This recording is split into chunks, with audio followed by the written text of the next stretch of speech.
Leviticus chapter 1. The Lord called to Moses and spoke to him from the tent of meeting. He said, "Speak to the Israelites and say to them, when anyone among you brings an offering to the Lord, bring as your offering an animal from either the herd or the flock.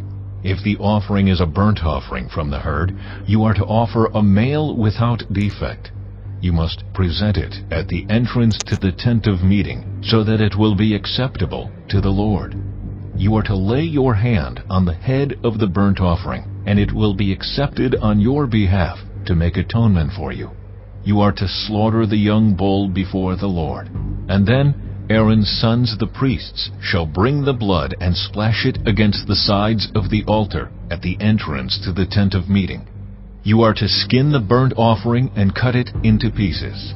The sons of Aaron the priest are to put fire on the altar and arrange wood on the fire. Then Aaron's sons the priests shall arrange the pieces, including the head and the fat, on the wood that is burning on the altar. You are to wash the internal organs and the legs with water, and the priest is to burn all of it on the altar. It is a burnt offering, a food offering, an aroma pleasing to the Lord. If the offering is a burnt offering from the flock, from either the sheep or the goats, you are to offer a male without defect. You are to slaughter it at the north side of the altar before the Lord, and Aaron's sons the priests shall splash its blood against the sides of the altar. You are to cut it into pieces, and the priest shall arrange them, including the head and the fat, on the wood that is burning on the altar. You are to wash the internal organs and the legs with water, and the priest is to bring all of them and burn them on the altar. It is a burnt offering, a food offering, an aroma pleasing to the Lord. If the offering to the Lord is a burnt offering of birds, you are to offer a dove or a young pigeon. The priest shall bring it to the altar, wring off the head, and burn it on the altar. Its blood shall be drained out on the side of the altar. He is to remove the crop and the feathers and throw them down east of the altar where the ashes are. He shall tear it open by the wings, not dividing it completely, and then the priest shall burn it on the wood that is burning on the altar. It is a burnt offering, a food offering, an aroma pleasing to the Lord. Chapter 2. When anyone brings a grain offering to the Lord, their offering is to be of the finest flour. They are to pour olive oil on it, put incense on it, and take it to Aaron's sons, the priests. The priest shall take a handful of the flour and oil, together with all the incense, and burn this as a memorial portion on the altar, a food offering, an aroma pleasing to the Lord. The rest of the grain offering belongs to Aaron and his sons. It is a most holy part of the food offerings presented to the Lord. If you bring a grain offering baked in an oven, it is to consist of the finest flour, either thick loaves made without yeast and with olive oil mixed in, or thin loaves made without yeast and brushed with olive oil. If your grain offering is prepared on a griddle, it is to be made of the finest flour mixed with oil and without yeast. Crumble it and pour oil on it. It is a grain offering.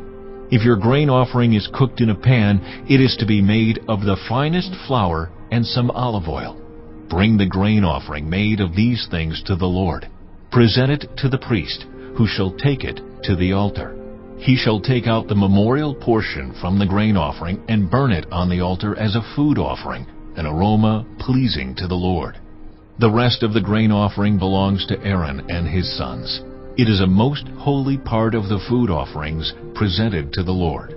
Every grain offering you bring to the Lord must be made without yeast, for you are not to burn any yeast or honey in a food offering presented to the Lord.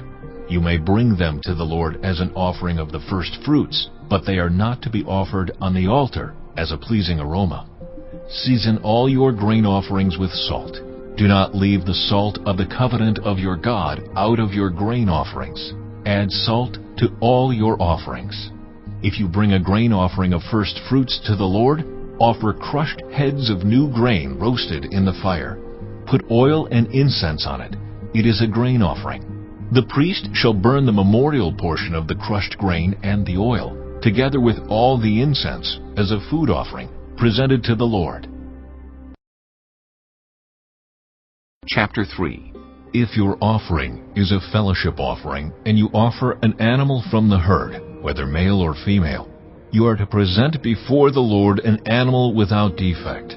You are to lay your hand on the head of your offering and slaughter it at the entrance to the tent of meeting. Then Aaron's sons the priests shall splash the blood against the sides of the altar. From the fellowship offering you are to bring a food offering to the Lord, the internal organs and all the fat that is connected to them, both kidneys with the fat on them near the loins, and the long lobe of the liver, which you will remove with the kidneys. Then Aaron's sons are to burn it on the altar on top of the burnt offering that is lying on the burning wood. It is a food offering, an aroma pleasing to the Lord. If you offer an animal from the flock as a fellowship offering to the Lord, you are to offer a male or female without defect. If you offer a lamb, you are to present it before the Lord. Lay your hand on its head and slaughter it in front of the tent of meeting.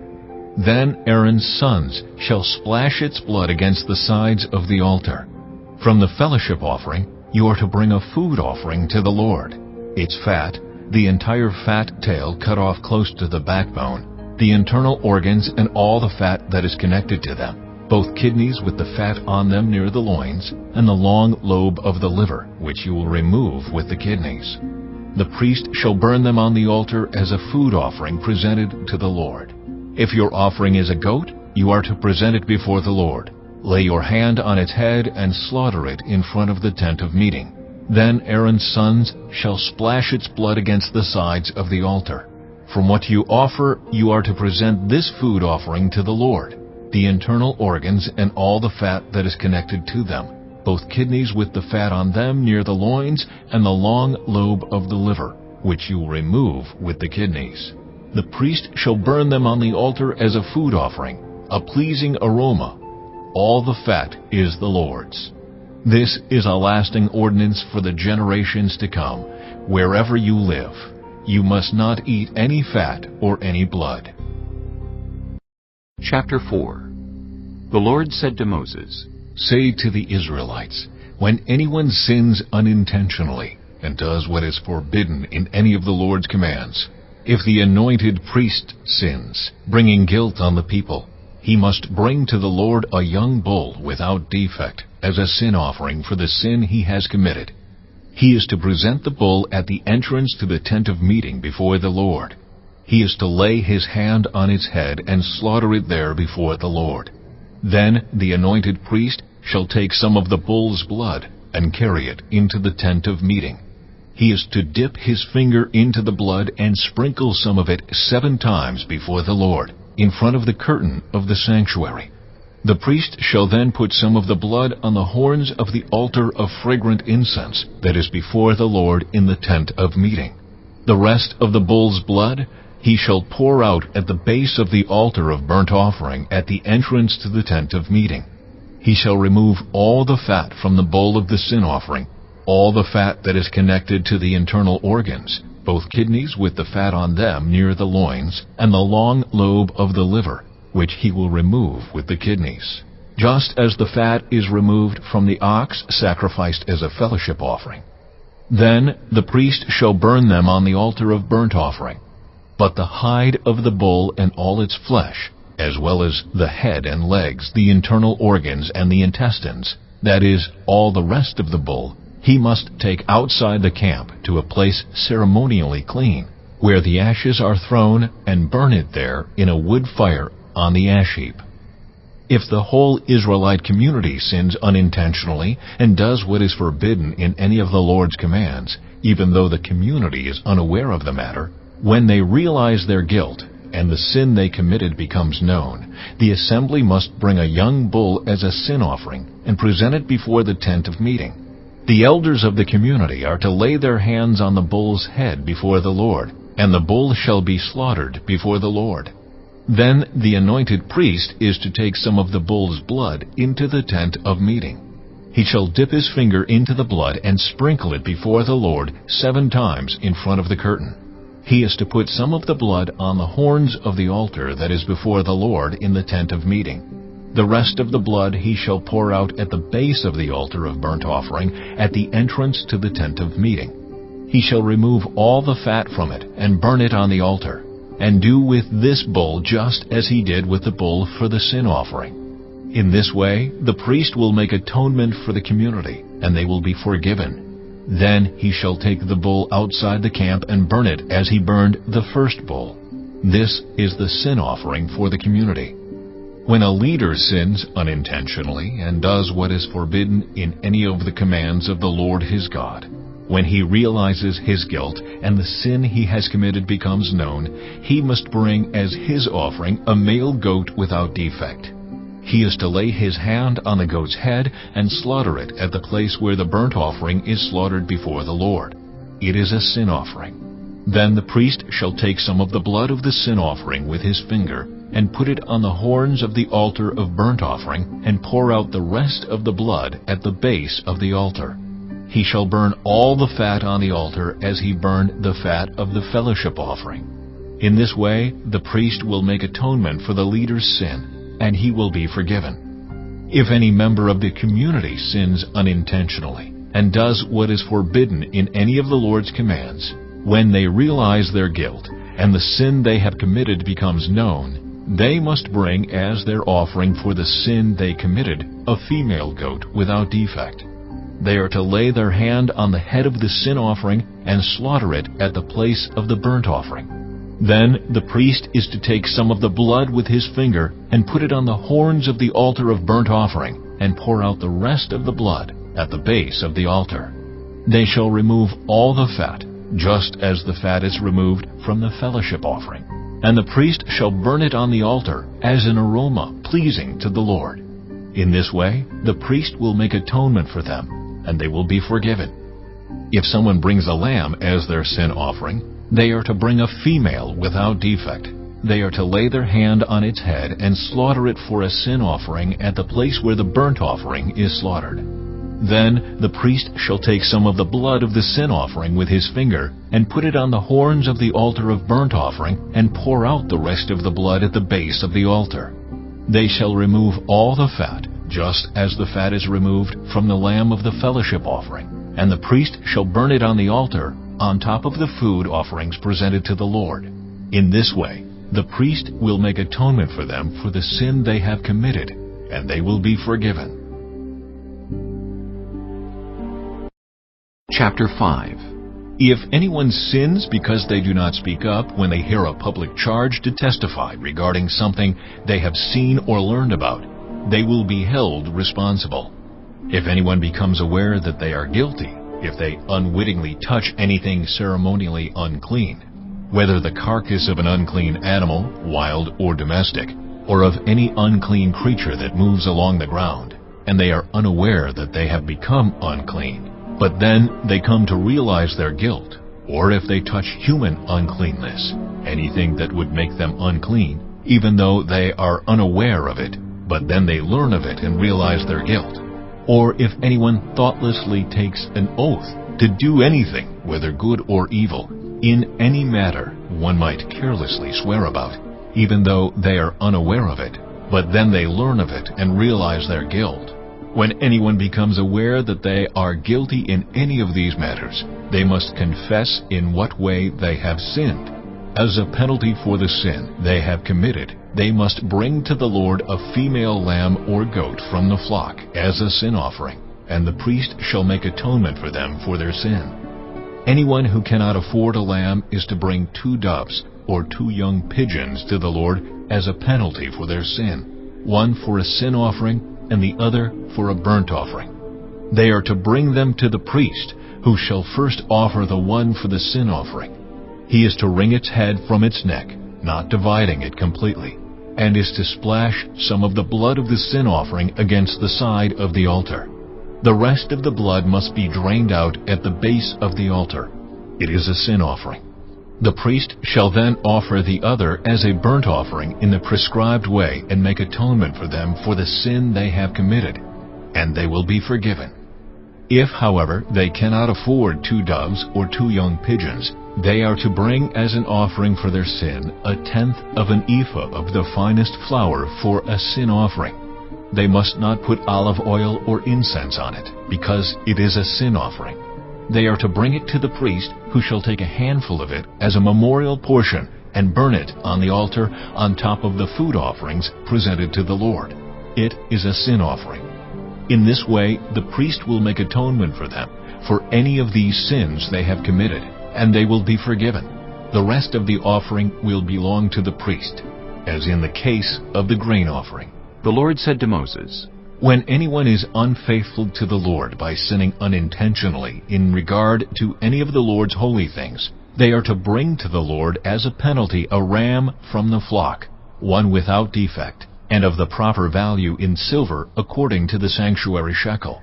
It is a guilt offering. They must make restitution for what they have failed to do in regard to the holy things, pay an additional penalty of 1/5 of its value, and give it all to the priest. The priest will make atonement for them with the ram as a guilt offering, and they will be forgiven. If anyone sins and does what is forbidden in any of the Lord's commands, even though they do not know it, they are guilty and will be held responsible. They are to bring to the priest as a guilt offering a ram from the flock, one without defect and of the proper value. In this way the priest will make atonement for them for the wrong they have committed unintentionally, and they will be forgiven. It is a guilt offering. They have been guilty of wrongdoing against the Lord. Chapter 6. The Lord said to Moses, If anyone sins and is unfaithful to the Lord by deceiving a neighbor about something entrusted to them or left in their care, or about something stolen, or if they cheat their neighbor, or if they find lost property and lie about it, or if they swear falsely about any such sin that people may commit, when they sin in any of these ways and realize their guilt, they must return what they have stolen or taken by extortion, or what was entrusted to them, or the lost property they found, or whatever it was they swore falsely about. They must make restitution in full, add 1/5 of the value to it, and give it all to the owner on the day they present their guilt offering. And as a penalty, they must bring to the priest, that is, to the Lord, their guilt offering, a ram from the flock, one without defect, and of the proper value. In this way, the priest will make atonement for them before the Lord, and they will be forgiven for any of the things they did that made them guilty. The Lord said to Moses, Give Aaron and his sons this command. These are the regulations for the burnt offering. The burnt offering is to remain on the altar hearth throughout the night, till morning, and the fire must be kept burning on the altar. The priest shall then put on his linen clothes, with linen undergarments next to his body, and shall remove the ashes of the burnt offering that the fire has consumed on the altar, and place them beside the altar. Then he is to take off these clothes and put on others, and carry the ashes outside the camp to a place that is ceremonially clean. The fire on the altar must be kept burning. It must not go out. Every morning the priest is to add firewood and arrange the burnt offering on the fire, and burn the fat of the fellowship offerings on it. The fire must be kept burning on the altar continuously. It must not go out.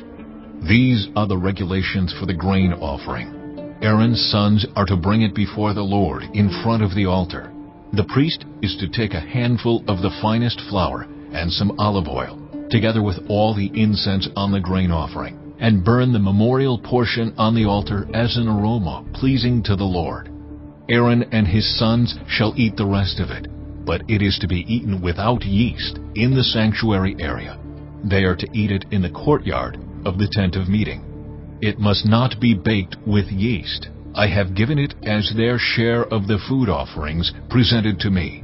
Like the sin offering and the guilt offering, it is most holy. Any male descendant of Aaron may eat it. For all generations to come, it is his perpetual share of the food offerings presented to the Lord. Whatever touches them will become holy. The Lord also said to Moses, This is the offering Aaron and his sons are to bring to the Lord on the day he is anointed, 1/10 of an ephah of the finest flour as a regular grain offering, half of it in the morning and half in the evening. It must be prepared with oil on a griddle. Bring it well mixed, and present the grain offering broken in pieces as an aroma pleasing to the Lord. The son who is to succeed him as anointed priest shall prepare it. It is the Lord's perpetual share, and is to be burned completely. Every grain offering of a priest shall be burned completely. It must not be eaten. The Lord said to Moses, Say to Aaron and his sons, These are the regulations for the sin offering. The sin offering is to be slaughtered before the Lord, in the place the burnt offering is slaughtered. It is most holy. The priest who offers it shall eat it. It is to be eaten in the sanctuary area, in the courtyard of the tent of meeting. Whatever touches any of the flesh will become holy. And if any of the blood is spattered on a garment, you must wash it in the sanctuary area. The clay pot the meat is cooked in must be broken. But if it is cooked in a bronze pot, the pot is to be scoured and rinsed with water. Any male in a priest's family may eat it. It is most holy. But any sin offering whose blood is brought into the tent of meeting to make atonement in the holy place must not be eaten. It must be burned up. Chapter 7. These are the regulations for the guilt offering, which is most holy. The guilt offering is to be slaughtered in the place where the burnt offering is slaughtered, and its blood is to be splashed against the sides of the altar. All its fat shall be offered, the fat tail and the fat that covers the internal organs, both kidneys with the fat on them near the loins, and the long lobe of the liver, which is to be removed with the kidneys. The priest shall burn them on the altar as a food offering presented to the Lord. It is a guilt offering. Any male in a priest's family may eat it, but it must be eaten in the sanctuary area. It is most holy. The same law applies to both the sin offering and the guilt offering. They belong to the priest who makes atonement with them. The priest who offers a burnt offering for anyone may keep its hide for himself. Every grain offering baked in an oven, or cooked in a pan, or on a griddle, belongs to the priest who offers it. And every grain offering, whether mixed with olive oil or dry, belongs equally to all the sons of Aaron. These are the regulations for the fellowship offering anyone may present to the Lord. If they offer it as an expression of thankfulness, then along with this thank offering, they are to offer thick loaves made without yeast and with olive oil mixed in, thin loaves made without yeast and brushed with oil, and thick loaves of the finest flour, well kneaded and with oil mixed in. Along with their fellowship offering of thanksgiving, they are to present an offering with thick loaves of bread made with yeast. They are to bring one of each kind as an offering, a contribution to the Lord. It belongs to the priest who splashes the blood of the fellowship offering against the altar. The meat of their fellowship offering of thanksgiving must be eaten on the day it is offered. They must leave none of it till morning. If, however, their offering is the result of a vow, or is a free will offering, the sacrifice shall be eaten on the day they offer it, but anything left over may be eaten on the next day.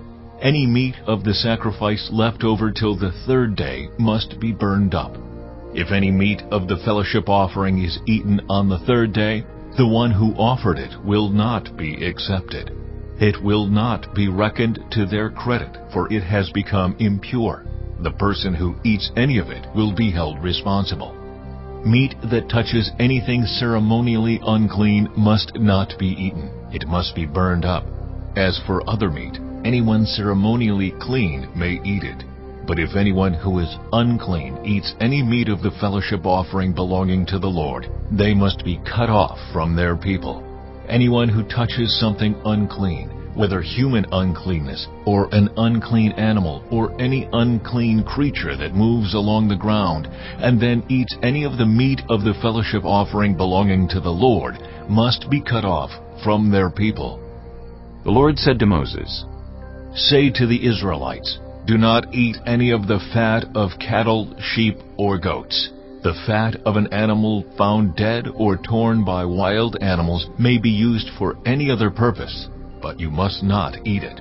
Anyone who eats the fat of an animal from which a food offering may be presented to the Lord must be cut off from their people.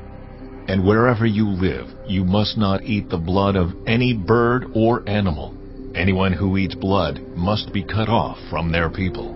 The Lord said to Moses, "Say to the Israelites, anyone who brings a fellowship offering to the Lord is to bring part of it as their sacrifice to the Lord. With their own hands they are to present the food offering to the Lord. They are to bring the fat together with the breast, and wave the breast before the Lord as a wave offering. The priest shall burn the fat on the altar, but the breast belongs to Aaron and his sons.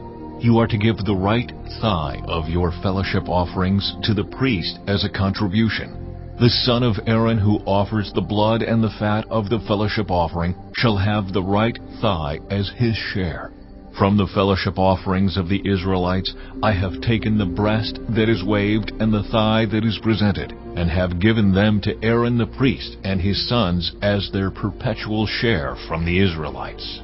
"This is the portion of the food offerings presented to the Lord that were allotted to Aaron and his sons on the day they were presented to serve the Lord as priests. On the day they were anointed, the Lord commanded that the Israelites give this to them as their perpetual share for the generations to come.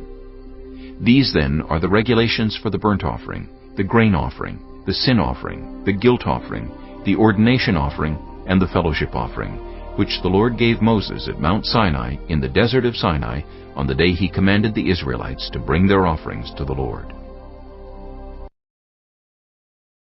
Chapter 8. The Lord said to Moses, "Bring Aaron and his sons, their garments, the anointing oil, the bull for the sin offering, the 2 rams, and the basket containing bread made without yeast, and gather the entire assembly at the entrance to the tent of meeting." Moses did as the Lord commanded him, and the assembly gathered at the entrance to the tent of meeting. Moses said to the assembly, "This is what the Lord has commanded to be done." Then Moses brought Aaron and his sons forward, and washed them with water. He put the tunic on Aaron, tied the sash around him, clothed him with the robe, and put the ephod on him. He also fastened the ephod with a decorative waistband, which he tied around him. He placed the breastpiece on him, and put the Urim and Thummim in the breastpiece. Then he placed the turban on Aaron's head, and set the gold plate, the sacred emblem, on the front of it, as the Lord commanded Moses. Then Moses took the anointing oil, and anointed the tabernacle and everything in it, and so consecrated them. He sprinkled some of the oil on the altar 7 times, anointing the altar and all its utensils, and the basin with its stand, to consecrate them. He poured some of the anointing oil on Aaron's head, and anointed him to consecrate him. Then he brought Aaron's sons forward, put tunics on them, tied sashes around them, and fastened caps on them, as the Lord commanded Moses. He then presented the bull for the sin offering, and Aaron and his sons laid their hands on its head. Moses slaughtered the bull, and took some of the blood, and with his finger he put it on all the horns of the altar to purify the altar. He poured out the rest of the blood at the base of the altar. So he consecrated it to make atonement for it. Moses also took all the fat around the internal organs, the long lobe of the liver, and both kidneys and their fat, and burned it on the altar. But the bull with its hide and its flesh and its intestines he burned up outside the camp, as the Lord commanded Moses. He then presented the ram for the burnt offering, and Aaron and his sons laid their hands on its head. Then Moses slaughtered the ram, and splashed the blood against the sides of the altar. He cut the ram into pieces, and burned the head, the pieces, and the fat. He washed the internal organs and the legs with water, and burned the whole ram on the altar. It was a burnt offering, a pleasing aroma, a food offering presented to the Lord, as the Lord commanded Moses. He then presented the other ram, the ram for the ordination, and Aaron and his sons laid their hands on its head. Moses slaughtered the ram, and took some of its blood, and put it on the lobe of Aaron's right ear, on the thumb of his right hand, and on the big toe of his right foot.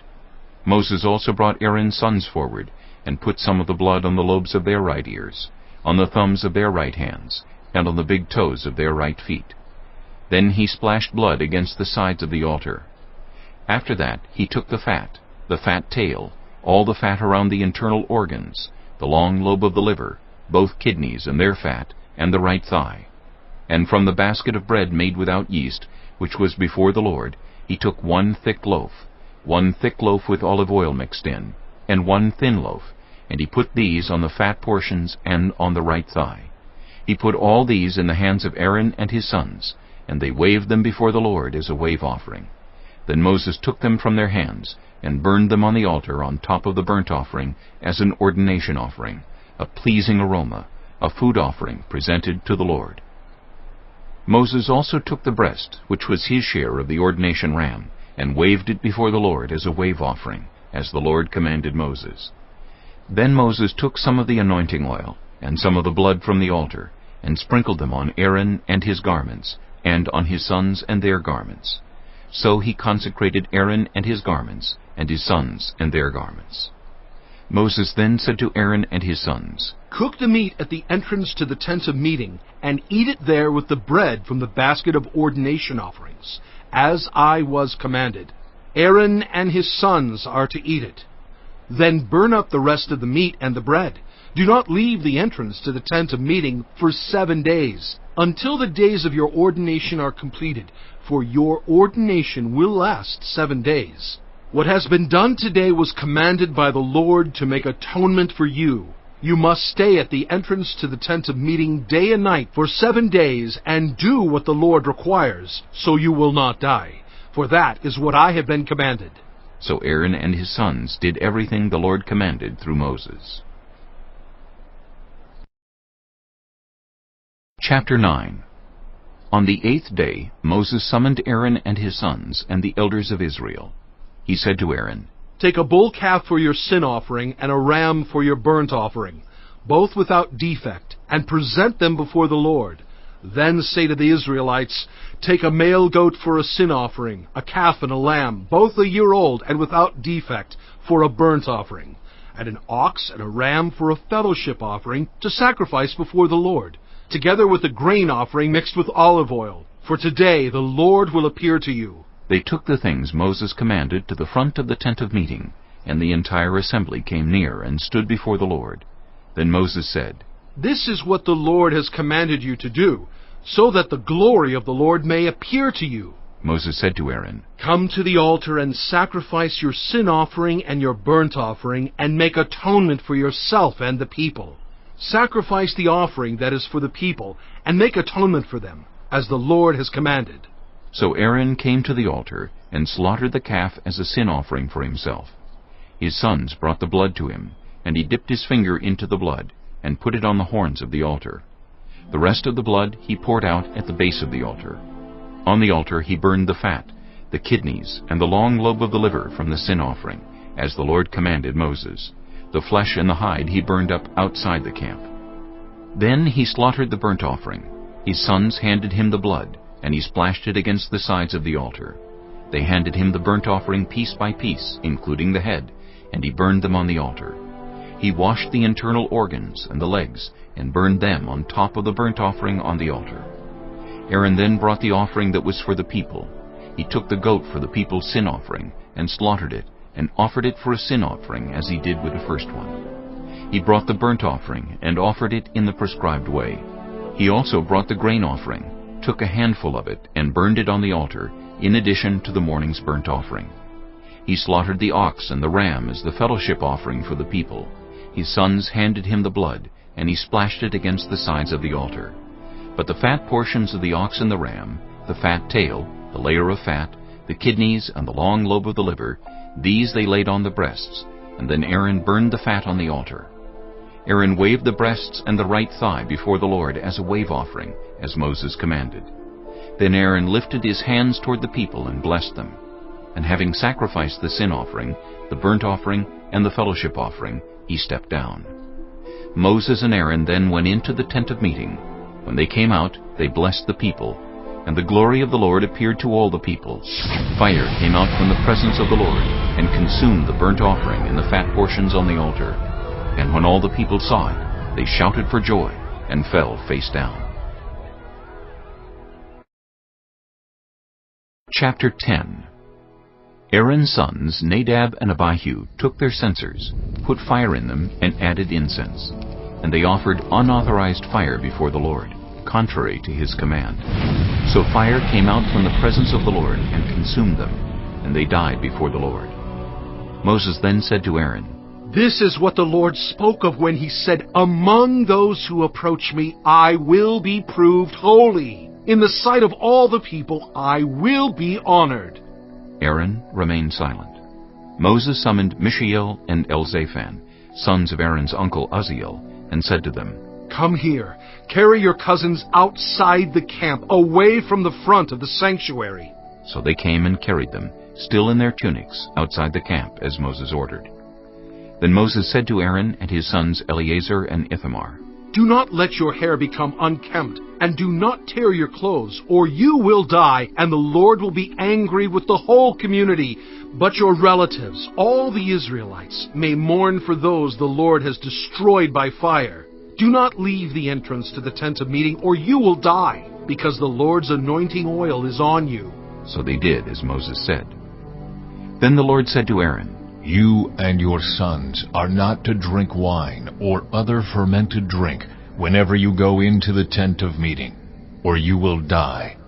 This is a lasting ordinance for the generations to come, so that you can distinguish between the holy and the common, between the unclean and the clean, and so you can teach the Israelites all the decrees the Lord has given them through Moses. Moses said to Aaron and his remaining sons, Eleazar and Ithamar, Take the grain offering left over from the food offerings prepared without yeast and presented to the Lord, and eat it beside the altar, for it is most holy. Eat it in the sanctuary area, because it is your share and your son's share of the food offerings presented to the Lord. For so I have been commanded. But you and your sons and your daughters may eat the breast that was waved, and the thigh that was presented. Eat them in a ceremonially clean place. They have been given to you and your children as your share of the Israelites' fellowship offerings. The thigh that was presented and the breast that was waved must be brought with the fat portions of the food offerings, to be waved before the Lord as a wave offering. This will be the perpetual share for you and your children, as the Lord has commanded. When Moses inquired about the goat of the sin offering, and found that it had been burned up, he was angry with Eleazar and Ithamar, Aaron's remaining sons, and asked, Why didn't you eat the sin offering in the sanctuary area? It is most holy. It was given to you to take away the guilt of the community by making atonement for them before the Lord. Since its blood was not taken into the holy place, you should have eaten the goat in the sanctuary area, as I commanded. Aaron replied to Moses, Today they sacrifice their sin offering and their burnt offering before the Lord. But such things as this have happened to me. Would the Lord have been pleased if I had eaten the sin offering today? When Moses heard this, he was satisfied. Chapter 11. The Lord said to Moses and Aaron, Say to the Israelites, Of all the animals that live on land, these are the ones you may eat. You may eat any animal that has a divided hoof and that chews the cud. There are some that only chew the cud, or only have a divided hoof, but you must not eat them. The camel, though it chews the cud, does not have a divided hoof. It is ceremonially unclean for you. The hyrax, though it chews the cud, does not have a divided hoof. It is unclean for you. The rabbit, though it chews the cud, does not have a divided hoof. It is unclean for you. And the pig, though it has a divided hoof, does not chew the cud. It is unclean for you. You must not eat their meat or touch their carcasses. They are unclean for you.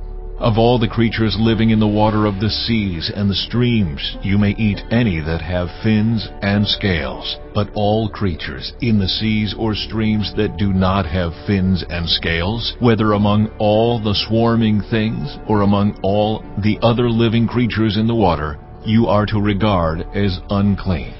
And since you are to regard them as unclean, you must not eat their meat. You must regard their carcasses as unclean. Anything living in the water that does not have fins and scales is to be regarded as unclean by you. These are the birds you are to regard as unclean and not eat because they are unclean: the eagle, the vulture, the black vulture, the red kite, any kind of black kite, any kind of raven, the horned owl, the screech owl, the gull, any kind of hawk, the little owl, the cormorant, the great owl, the white owl, the desert owl, the osprey, the stork, any kind of heron, the hoopoe, and the bat. All flying insects that walk on all fours are to be regarded as unclean by you. There are, however, some flying insects that walk on all fours that you may eat, those that have jointed legs for hopping on the ground. Of these you may eat any kind of locust, katydid, cricket, or grasshopper. But all other flying insects that have 4 legs you are to regard as unclean. You will make yourselves unclean by these. Whoever touches their carcasses will be unclean till evening. Whoever picks up one of their carcasses must wash their clothes, and they will be unclean till evening. Every animal that does not have a divided hoof, or that does not chew the cud, is unclean for you. Whoever touches the carcass of any of them will be unclean. Of all the animals that walk on all fours, those that walk on their paws are unclean for you. Whoever touches their carcasses will be unclean till evening. Anyone who picks up their carcasses must wash their clothes, and they will be unclean till evening. These animals are unclean for you. Of the animals that move along the ground, these are unclean for you: the weasel, the rat, any kind of great lizard, the gecko, the monitor lizard, the wall lizard, the skink, and the chameleon. Of all those that move along the ground, these are unclean for you. Whoever touches them when they are dead will be unclean till evening. When one of them dies and falls on something, that article, whatever its use, will be unclean, whether it is made of wood, cloth, hide, or sackcloth. Put it in water, it will be unclean till evening, and then it will be clean. If one of them falls into a clay pot, everything in it will be unclean, and you must break the pot. Any food you are allowed to eat that has come into contact with water from any such pot is unclean, and any liquid that is drunk from such a pot is unclean. Anything that one of their carcasses falls on becomes unclean. An oven or cooking pot must be broken up. They are unclean, and you are to regard them as unclean. A spring, however, or a cistern for collecting water, remains clean, but anyone who touches one of these carcasses is unclean. If a carcass falls on any seeds that are to be planted, they remain clean. But if water has been put on the seed and a carcass falls on it, it is unclean for you. If an animal that you are allowed to eat dies, anyone who touches its carcass will be unclean till evening. Anyone who eats some of its carcass must wash their clothes, and they will be unclean till evening. Anyone who picks up the carcass must wash their clothes, and they will be unclean till evening. Every creature that moves along the ground is to be regarded as unclean. It is not to be eaten. You are not to eat any creature that moves along the ground, whether it moves on its belly or walks on all fours or on many feet. It is unclean. Do not defile yourselves by any of these creatures. Do not make yourselves unclean by means of them, or be made unclean by them. I am the Lord your God. Consecrate yourselves and be holy, because I am holy. Do not make yourselves unclean by any creature that moves along the ground. I am the Lord, who brought you up out of Egypt to be your God. Therefore, be holy, because I am holy. These are the regulations concerning animals, birds, every living thing that moves about in the water, and every creature that moves along the ground. You must distinguish between the unclean and the clean, between living creatures that may be eaten and those that may not be eaten. Chapter 12. The Lord said to Moses, Say to the Israelites, a woman who becomes pregnant and gives birth to his son will be ceremonially unclean for 7 days, just as she is unclean during her monthly period. On the 8th day, the boy is to be circumcised. Then the woman must wait 33 days to be purified from her bleeding. She must not touch anything sacred or go to the sanctuary until the days of her purification are over. If she gives birth to a daughter, for 2 weeks the woman will be unclean, as during her period. Then she must wait 66 days to be purified from her bleeding. When the days of her purification for a son or daughter are over, she is to bring to the priest at the entrance to the tent of meeting a year-old lamb for a burnt offering, and a young pigeon or a dove for a sin offering. He shall offer them before the Lord to make atonement for her, and then she will be ceremonially clean from her flow of blood. These are the regulations for the woman who gives birth to a boy or a girl. But if she cannot afford a lamb, she is to bring 2 doves or 2 young pigeons, one for a burnt offering and the other for a sin offering. In this way the priest will make atonement for her, and she will be clean. Chapter 13. The Lord said to Moses and Aaron, When anyone has a swelling, or a rash, or a shiny spot on their skin that may be a defiling skin disease, they must be brought to Aaron the priest, or to one of his sons who is a priest. The priest is to examine the sore on the skin, and if the hair in the sore has turned white, and the sore appears to be more than skin deep, it is a defiling skin disease. When the priest examines that person, he shall pronounce them ceremonially unclean. If the shiny spot on the skin is white, but does not appear to be more than skin deep, and the hair in it has not turned white, the priest is to isolate the affected person for 7 days. On the 7th day, the priest is to examine them, and if he sees that the sore is unchanged and has not spread in the skin, he is to isolate them for another 7 days. On the 7th day, the priest is to examine them again, and if the sore has faded and has not spread in the skin, the priest shall pronounce them clean. It is only a rash. They must wash their clothes, and they will be clean. But if the rash does spread in their skin after they have shown themselves to the priest to be pronounced clean, they must appear before the priest again. The priest is to examine that person, and if the rash has spread in the skin, he shall pronounce them unclean.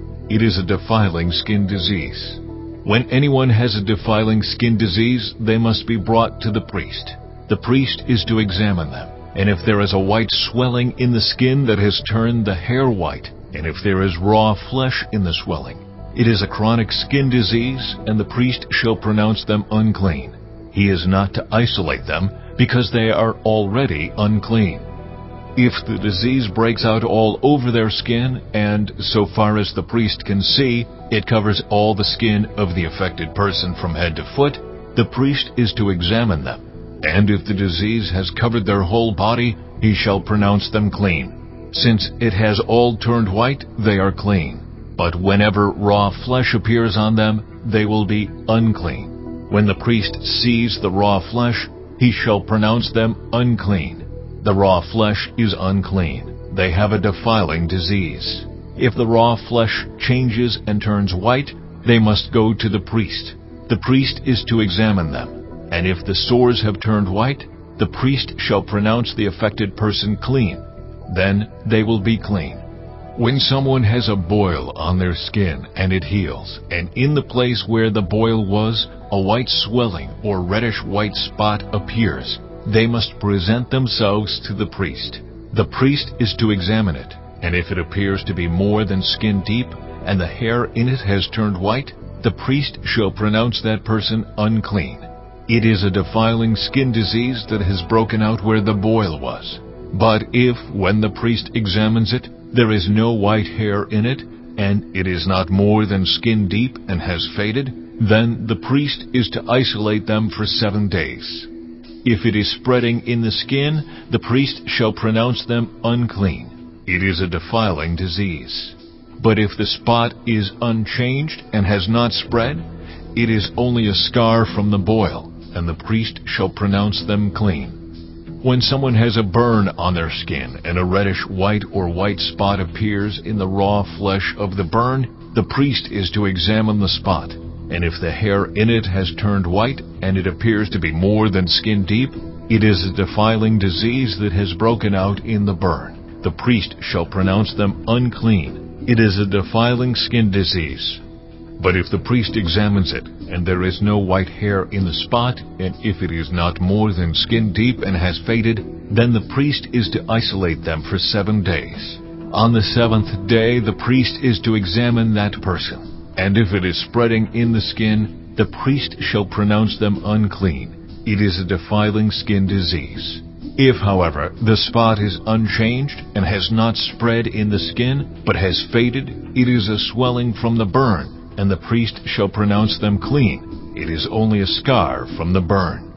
If a man or woman has a sore on their head or chin, the priest is to examine the sore, and if it appears to be more than skin deep, and the hair in it is yellow and thin, the priest shall pronounce them unclean. It is a defiling skin disease on the head or chin. But if when the priest examines the sore, it does not seem to be more than skin deep, and there is no black hair in it, then the priest is to isolate the affected person for 7 days. On the 7th day the priest is to examine the sore, and if it has not spread, and there is no yellow hair in it, and it does not appear to be more than skin deep, then the man or woman must shave themselves, except for the affected area, and the priest is to keep them isolated another 7 days. On the 7th day the priest is to examine the sore, and if it has not spread in the skin and appears to be no more than skin deep, the priest shall pronounce them clean. They must wash their clothes, and they will be clean. But if the sore does spread in the skin after they are pronounced clean, the priest is to examine them. And if he finds that the sore has spread in the skin, he does not need to look for yellow hair. They are unclean. If, however, the sore is unchanged so far as the priest can see, and if black hair has grown in it, the affected person is healed. They are clean, and the priest shall pronounce them clean. When a man or woman has white spots on the skin, the priest is to examine them. And if the spots are dull white, it is a harmless rash that has broken out on the skin. They are clean. A man who has lost his hair and is bald is clean. If he has lost his hair from the front of his scalp and has a bald forehead, he is clean. But if he has a reddish-white sore on his bald head or forehead, it is a defiling disease breaking out on his head or forehead. The priest is to examine him, and if the swollen sore on his head or forehead is reddish-white like a defiling skin disease, the man is diseased and is unclean. The priest shall pronounce him unclean because of the sore on his head. Anyone with such a defiling disease must wear torn clothes, let their hair be unkempt, cover the lower part of their face, and cry out, "Unclean, unclean." As long as they have the disease, they remain unclean.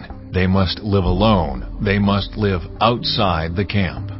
As for any fabric that is spoiled with a defiling mold, any woolen or linen clothing, any woven or knitted material of linen or wool, any leather or anything made of leather, if the affected area in the fabric, the leather, the woven or knitted material, or any leather article is greenish or reddish, it is a defiling mold and must be shown to the priest.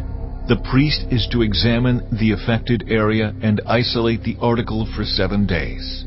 On the 7th day he is to examine it, and if the mold has spread in the fabric, the woven or knitted material, or the leather, whatever its use, it is a persistent defiling mold. The article is unclean.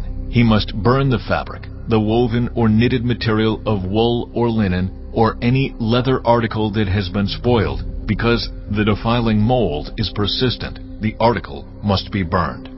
But if, when the priest examines it, the mold has not spread in the fabric, the woven or knitted material, or the leather article, he shall order that the spoiled article be washed. Then he is to isolate it for another 7 days. After the article has been washed, the priest is to examine it again.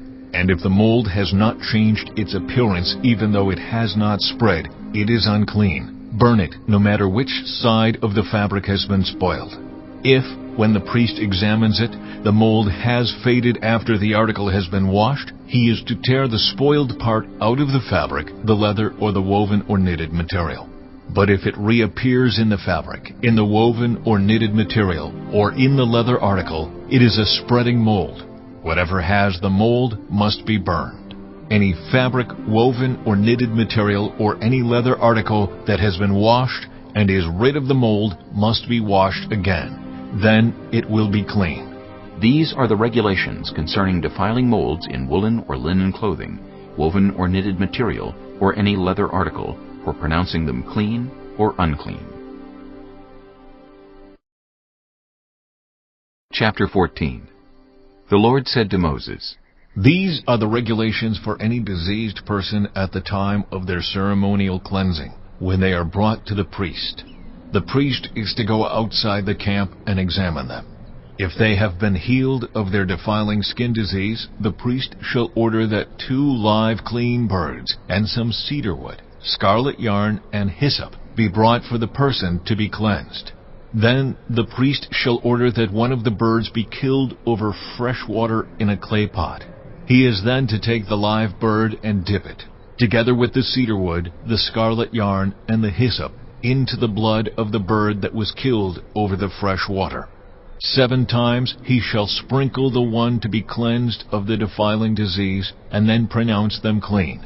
After that, he is to release the live bird in the open fields. The person to be cleansed must wash their clothes, shave off all their hair, and bathe with water.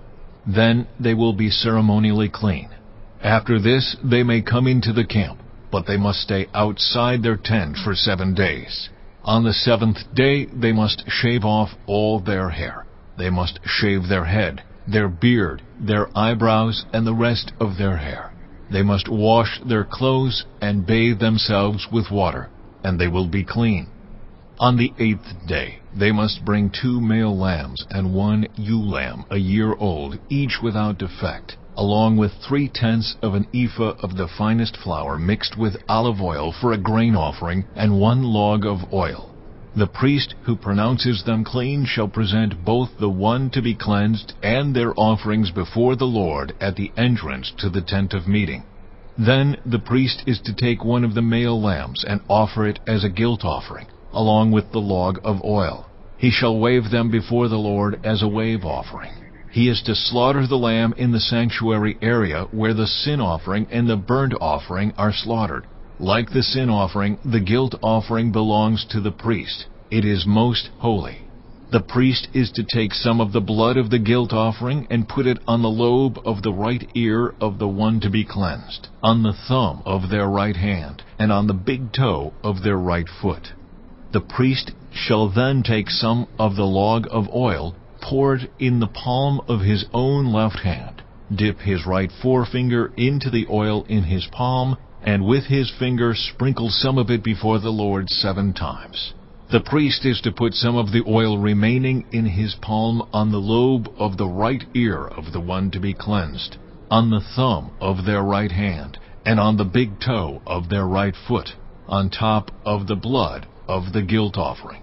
The rest of the oil in his palm the priest shall put on the head of the one to be cleansed, and make atonement for them before the Lord. Then the priest is to sacrifice the sin offering and make atonement for the one to be cleansed from their uncleanness.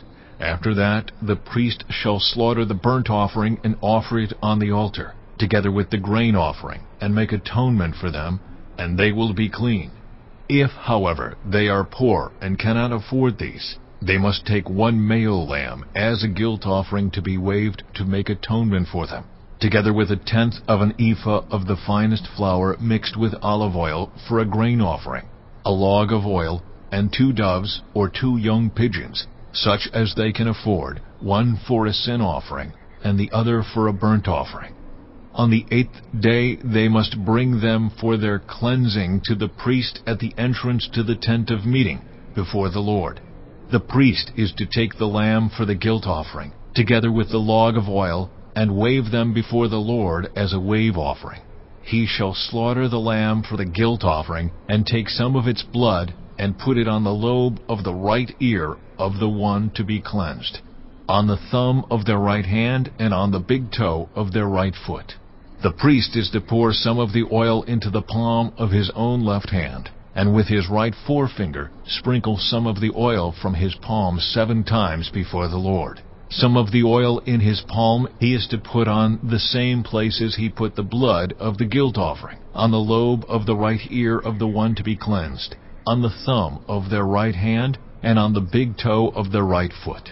The rest of the oil in his palm the priest shall put on the head of the one to be cleansed, to make atonement for them before the Lord.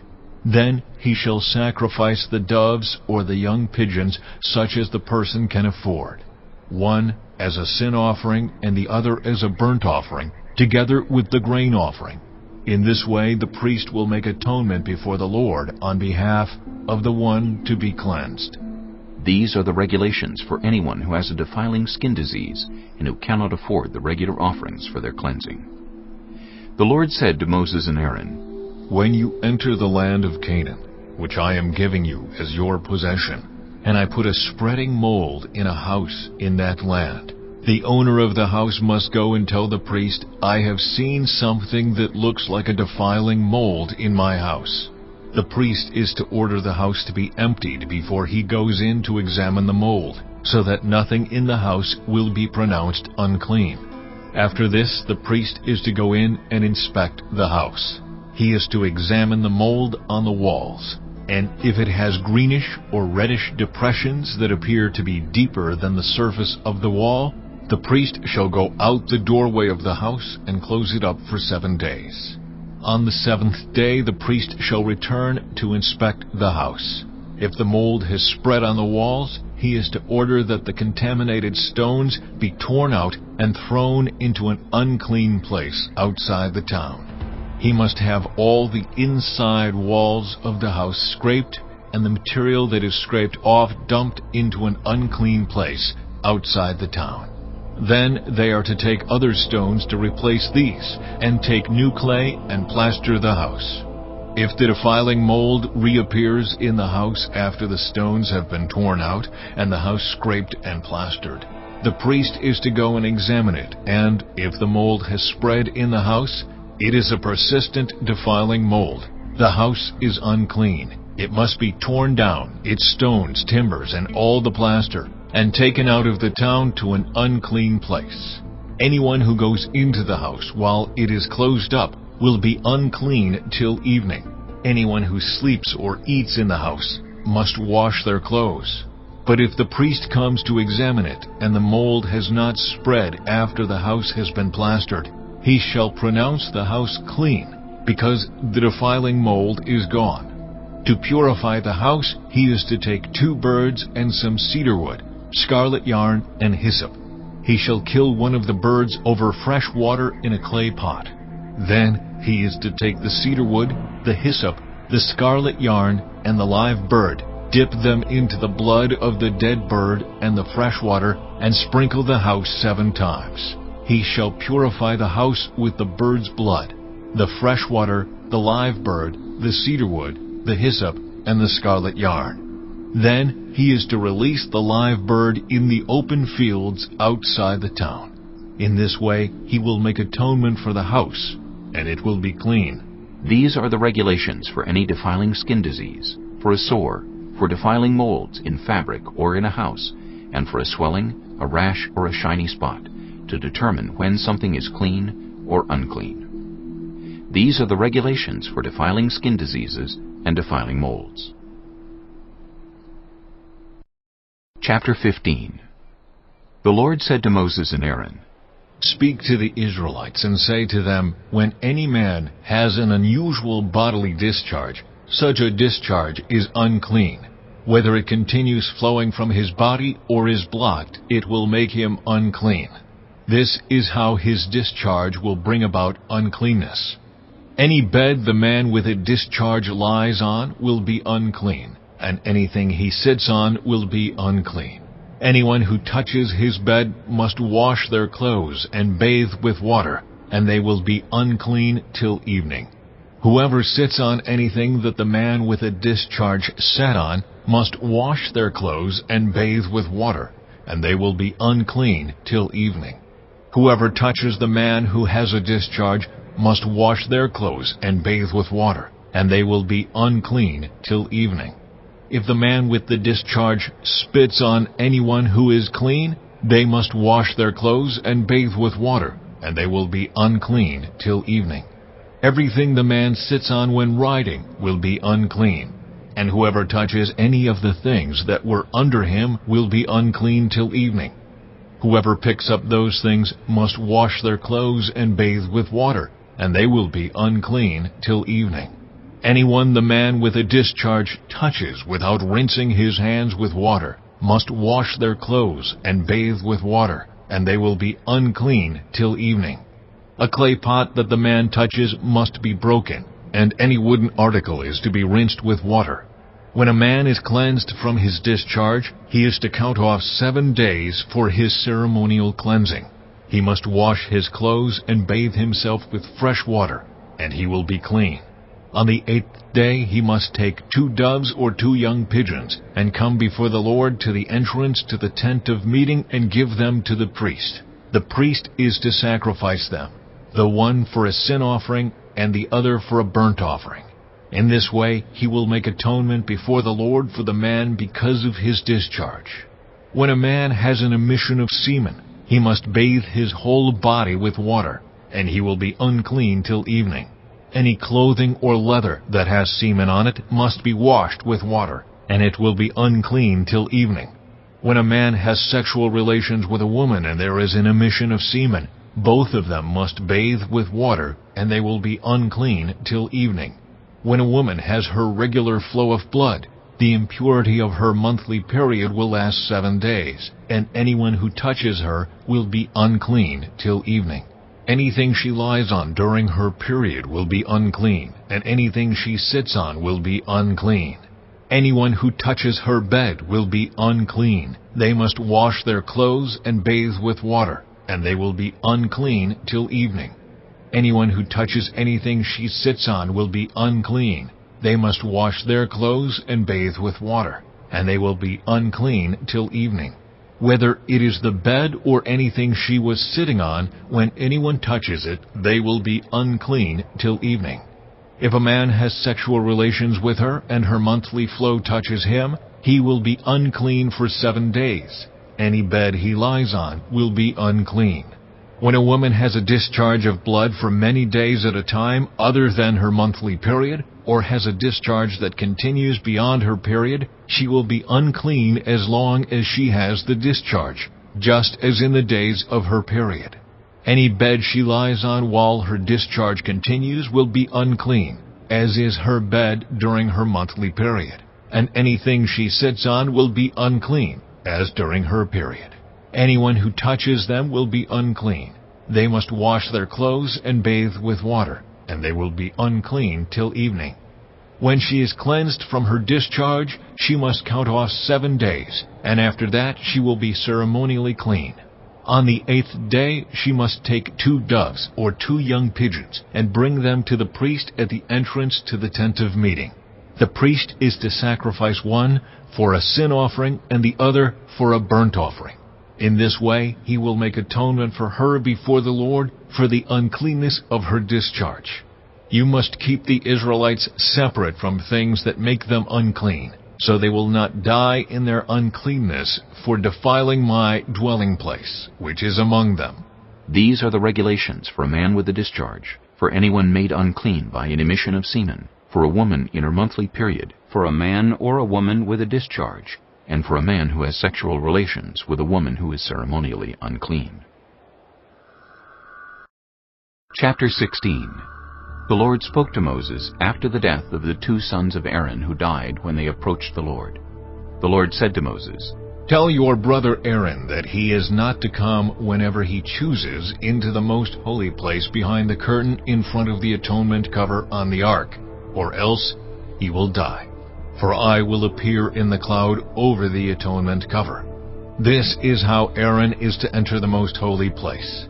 He must first bring a young bull for a sin offering, and a ram for a burnt offering. He is to put on the sacred linen tunic, with linen undergarments next to his body. He is to tie the linen sash around him and put on the linen turban. These are sacred garments, so he must bathe himself with water before he puts them on. From the Israelite community, he is to take 2 male goats for a sin offering and a ram for a burnt offering. Aaron is to offer the bull for his own sin offering to make atonement for himself and his household. Then he is to take the 2 goats and present them before the Lord at the entrance to the tent of meeting. He is to cast lots for the 2 goats, 1 lot for the Lord and the other for the scapegoat. Aaron shall bring the goat whose lot falls to the Lord and sacrifice it for a sin offering. But the goat chosen by lot as the scapegoat shall be presented alive before the Lord to be used for making atonement by sending it into the wilderness as a scapegoat. Aaron shall bring the bull for his own sin offering to make atonement for himself and his household, and he is to slaughter the bull for his own sin offering. He is to take a censer full of burning coals from the altar before the Lord and 2 handfuls of finely ground fragrant incense and take them behind the curtain. He is to put the incense on the fire before the Lord, and the smoke of the incense will conceal the atonement cover above the tablets of the covenant law, so that he will not die. He is to take some of the bull's blood and with his fingers sprinkle it on the front of the atonement cover. Then he shall sprinkle some of it with his finger 7 times before the atonement cover. He shall then slaughter the goat for the sin offering for the people and take its blood behind the curtain and do with it as he did with the bull's blood.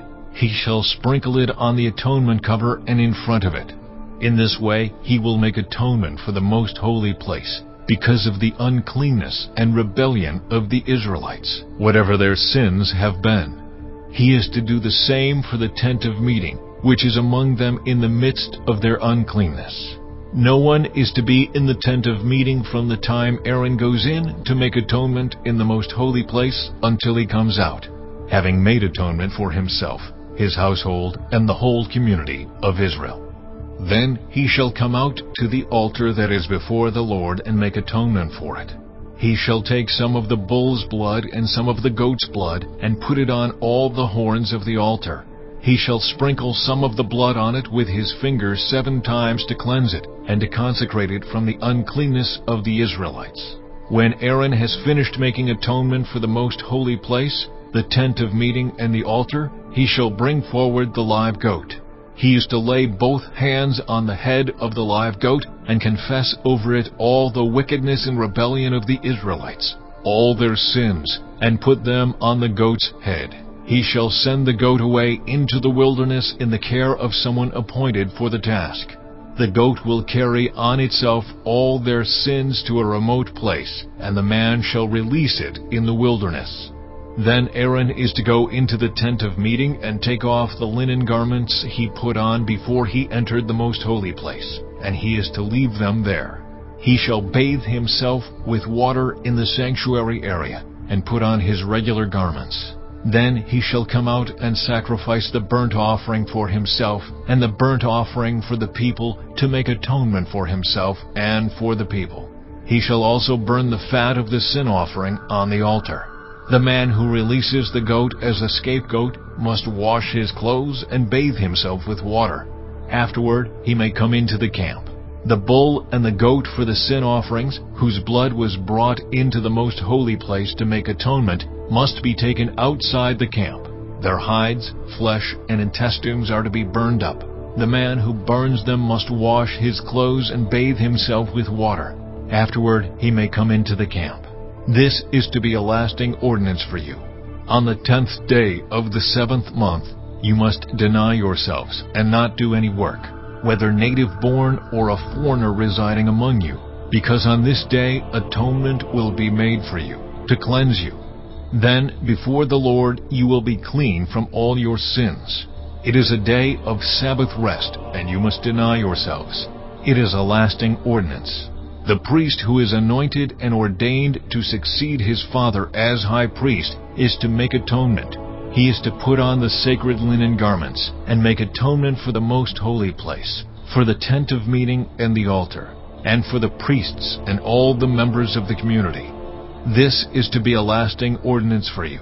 Atonement is to be made once a year for all the sins of the Israelites." And it was done as the Lord commanded Moses. Chapter 17. The Lord said to Moses, "Speak to Aaron and his sons, and to all the Israelites, and say to them, 'This is what the Lord has commanded.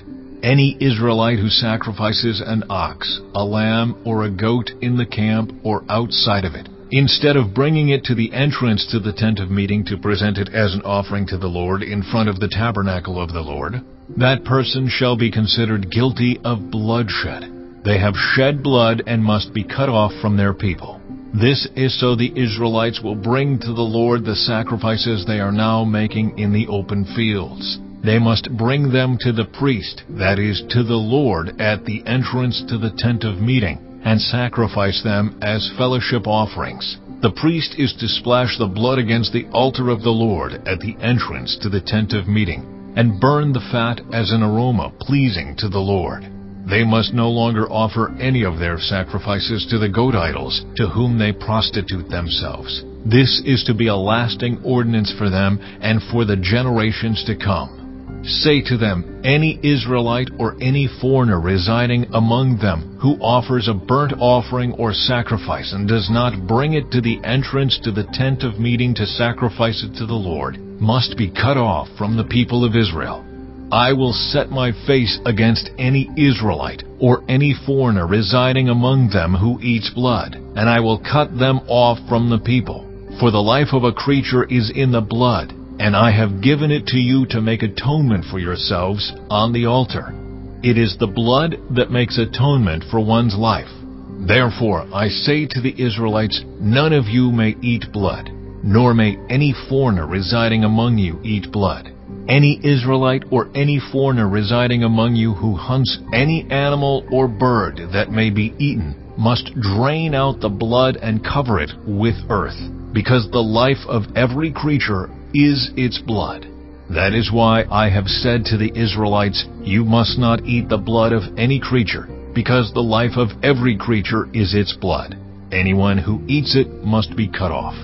Anyone, whether native-born or foreigner, who eats anything found dead or torn by wild animals, must wash their clothes and bathe with water, and they will be ceremonially unclean till evening. Then they will be clean.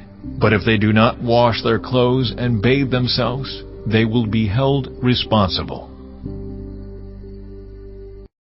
Chapter 18. The Lord said to Moses, Speak to the Israelites and say to them, I am the Lord your God. You must not do as they do in Egypt, where you used to live, and you must not do as they do in the land of Canaan, where I am bringing you. Do not follow their practices. You must obey my laws and be careful to follow my decrees. I am the Lord your God.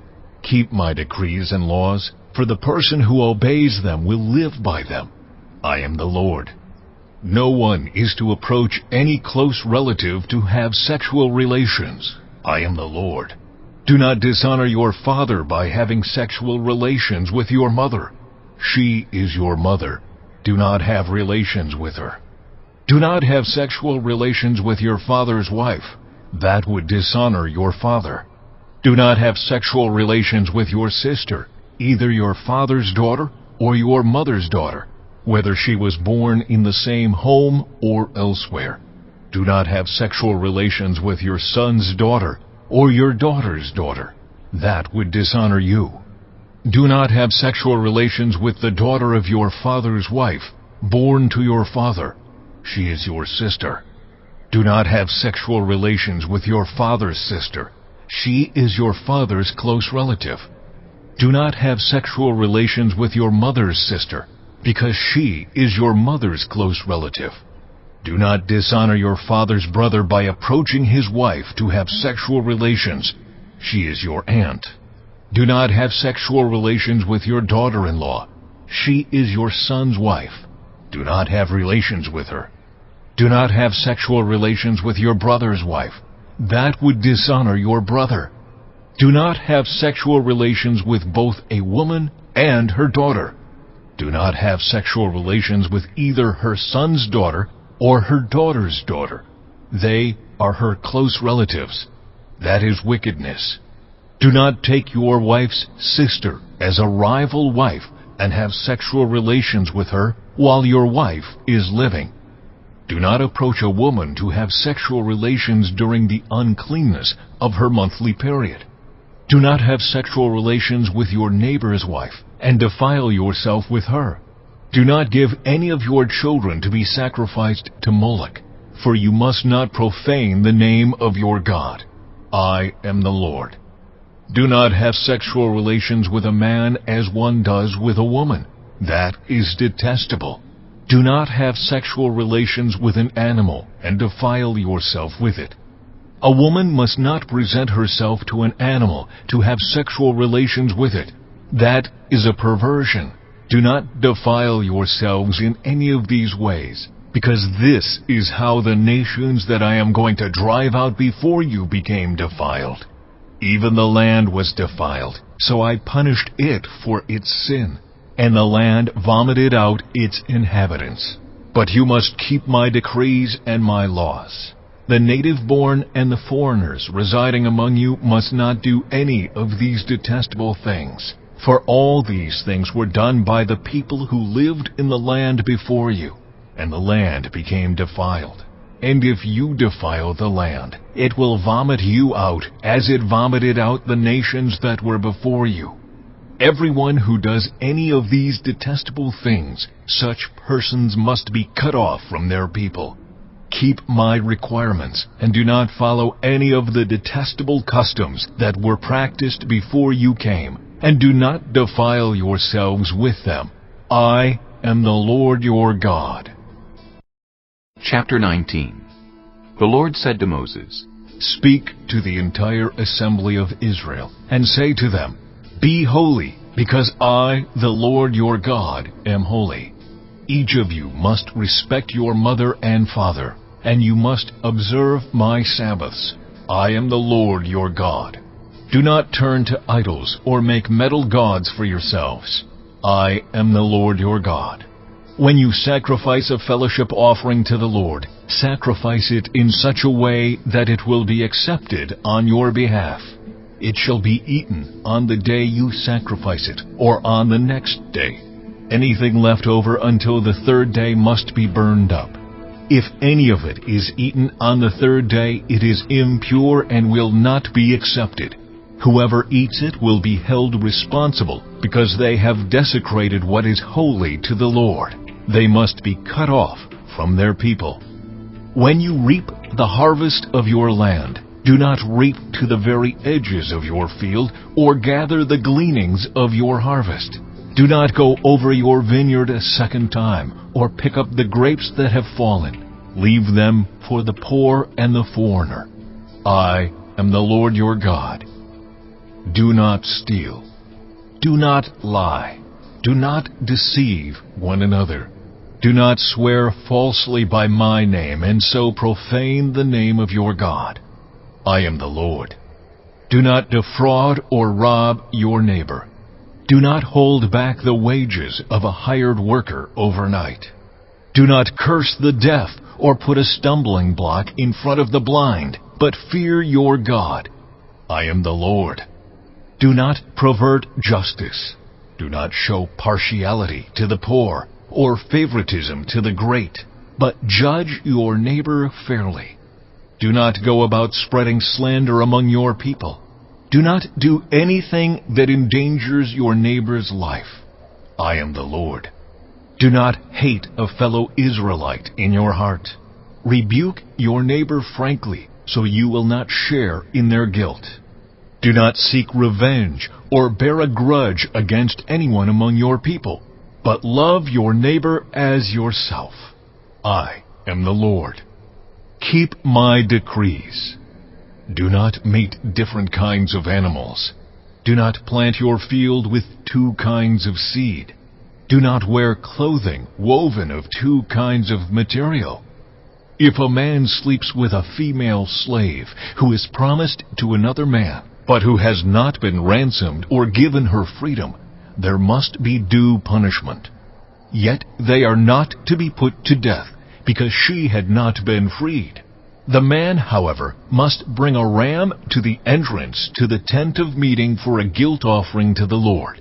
With the ram of the guilt offering, the priest is to make atonement for him before the Lord for the sin he has committed, and his sin will be forgiven.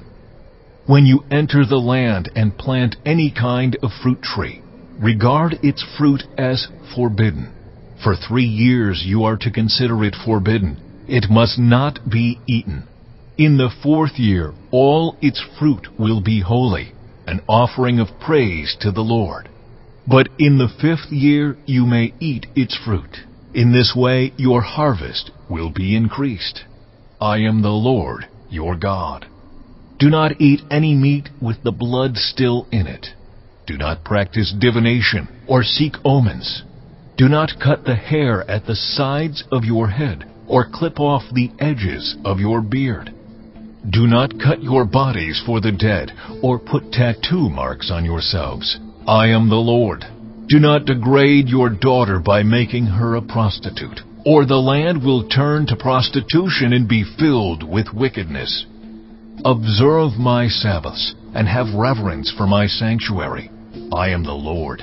Do not turn to mediums or seek out spiritists, for you will be defiled by them. I am the Lord your God. Stand up in the presence of the aged, show respect for the elderly, and revere your God. I am the Lord.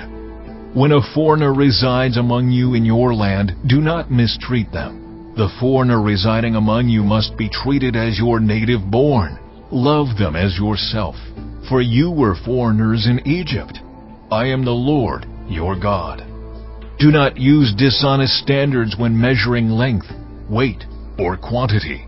Use honest scales and honest weights, an honest ephah and an honest hin. I am the Lord your God, who brought you out of Egypt.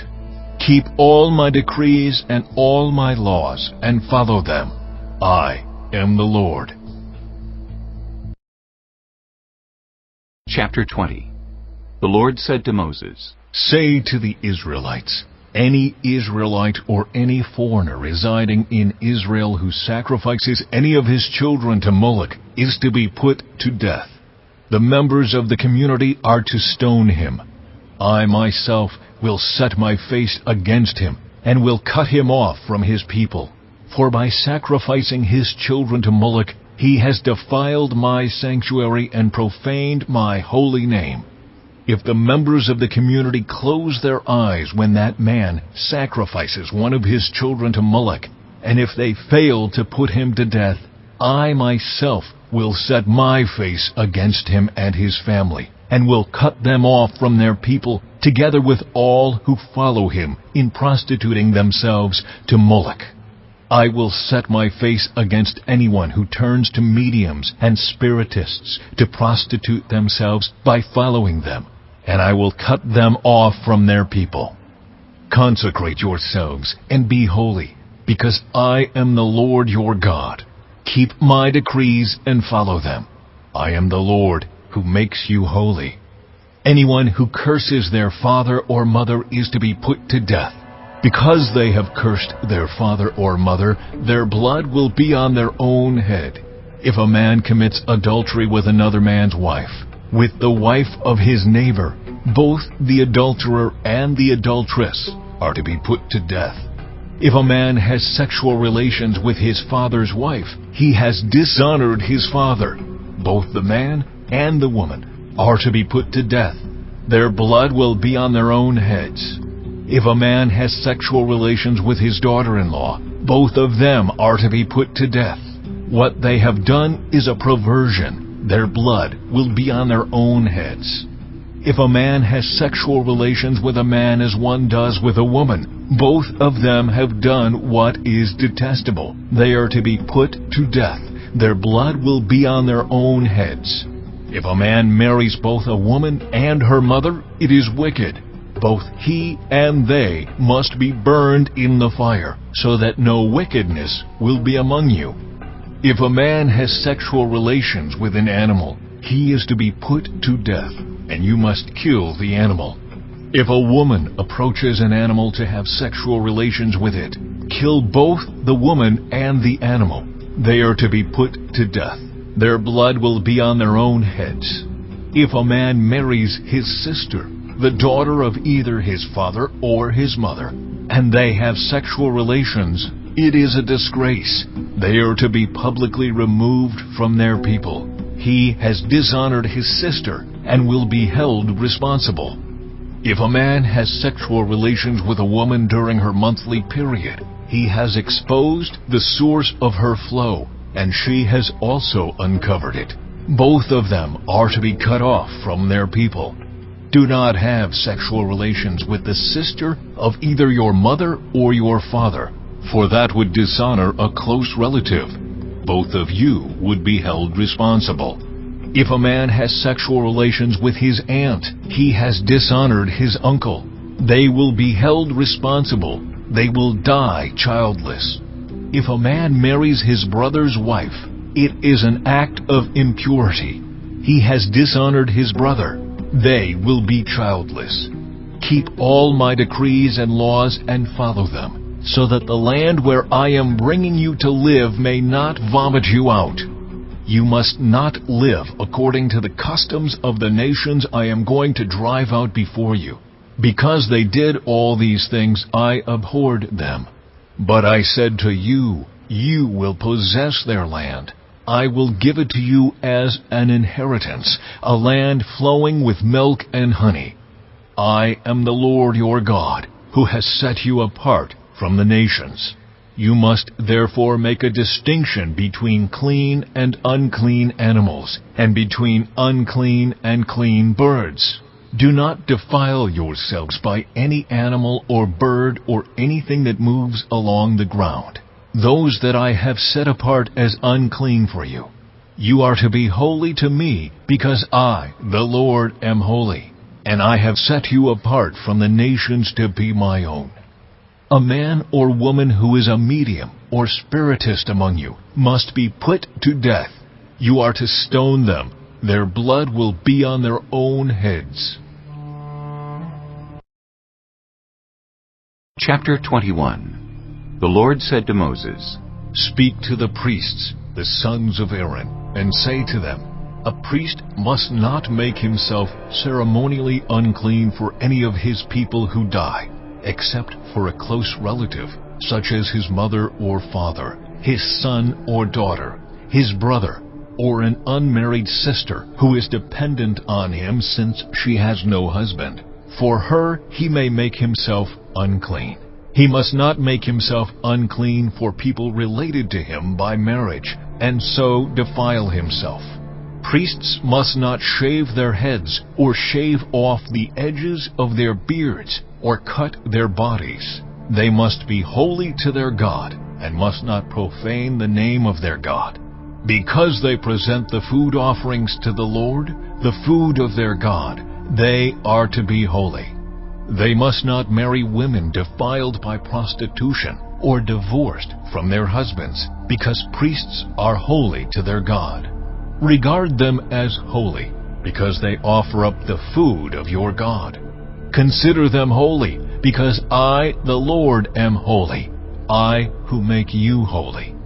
If a priest's daughter defiles herself by becoming a prostitute, she disgraces her father. She must be burned in the fire. The high priest, the one among his brothers who has had the anointing oil poured on his head, and who has been ordained to wear the priestly garments, must not let his hair become unkempt or tear his clothes. He must not enter a place where there is a dead body. He must not make himself unclean, even for his father or mother, nor leave the sanctuary of his God or desecrate it, because he has been dedicated by the anointing oil of his God. I am the Lord. The woman he marries must be a virgin. He must not marry a widow, a divorced woman, or a woman defiled by prostitution, but only a virgin from his own people, so that he will not defile his offspring among his people. I am the Lord, who makes him holy. The Lord said to Moses, Say to Aaron, for the generations to come, none of your descendants who has a defect may come near to offer the food of his God. No man who has any defect may come near. No man who is blind or lame, disfigured or deformed, no man with a crippled foot or hand, or who is a hunchback or a dwarf, or who has any eye defect, or who has festering or running sores or damaged testicles. No descendant of Aaron the priest who has any defect is to come near to present the food offerings to the Lord. He has a defect. He must not come near to offer the food of his God. He may eat the most holy food of his God as well as the holy food, yet because of his defect, he must not go near the curtain or approach the altar, and so desecrate my sanctuary. I am the Lord who makes them holy. So Moses told this to Aaron and his sons, and to all the Israelites. Chapter 22. The Lord said to Moses, Tell Aaron and his sons to treat with respect the sacred offerings the Israelites consecrate to me, so they will not profane my holy name. I am the Lord. Say to them, for the generations to come, if any of your descendants is ceremonially unclean, and yet comes near the sacred offerings that the Israelites consecrate to the Lord, that person must be cut off from my presence. I am the Lord. If a descendant of Aaron has a defiling skin disease, or a bodily discharge, he may not eat the sacred offerings until he is cleansed. He will also be unclean if he touches something defiled by a corpse, or by anyone who has an emission of semen, or if he touches any crawling thing that makes him unclean, or any person who makes him unclean, whatever the uncleanness may be. The one who touches any such thing will be unclean till evening.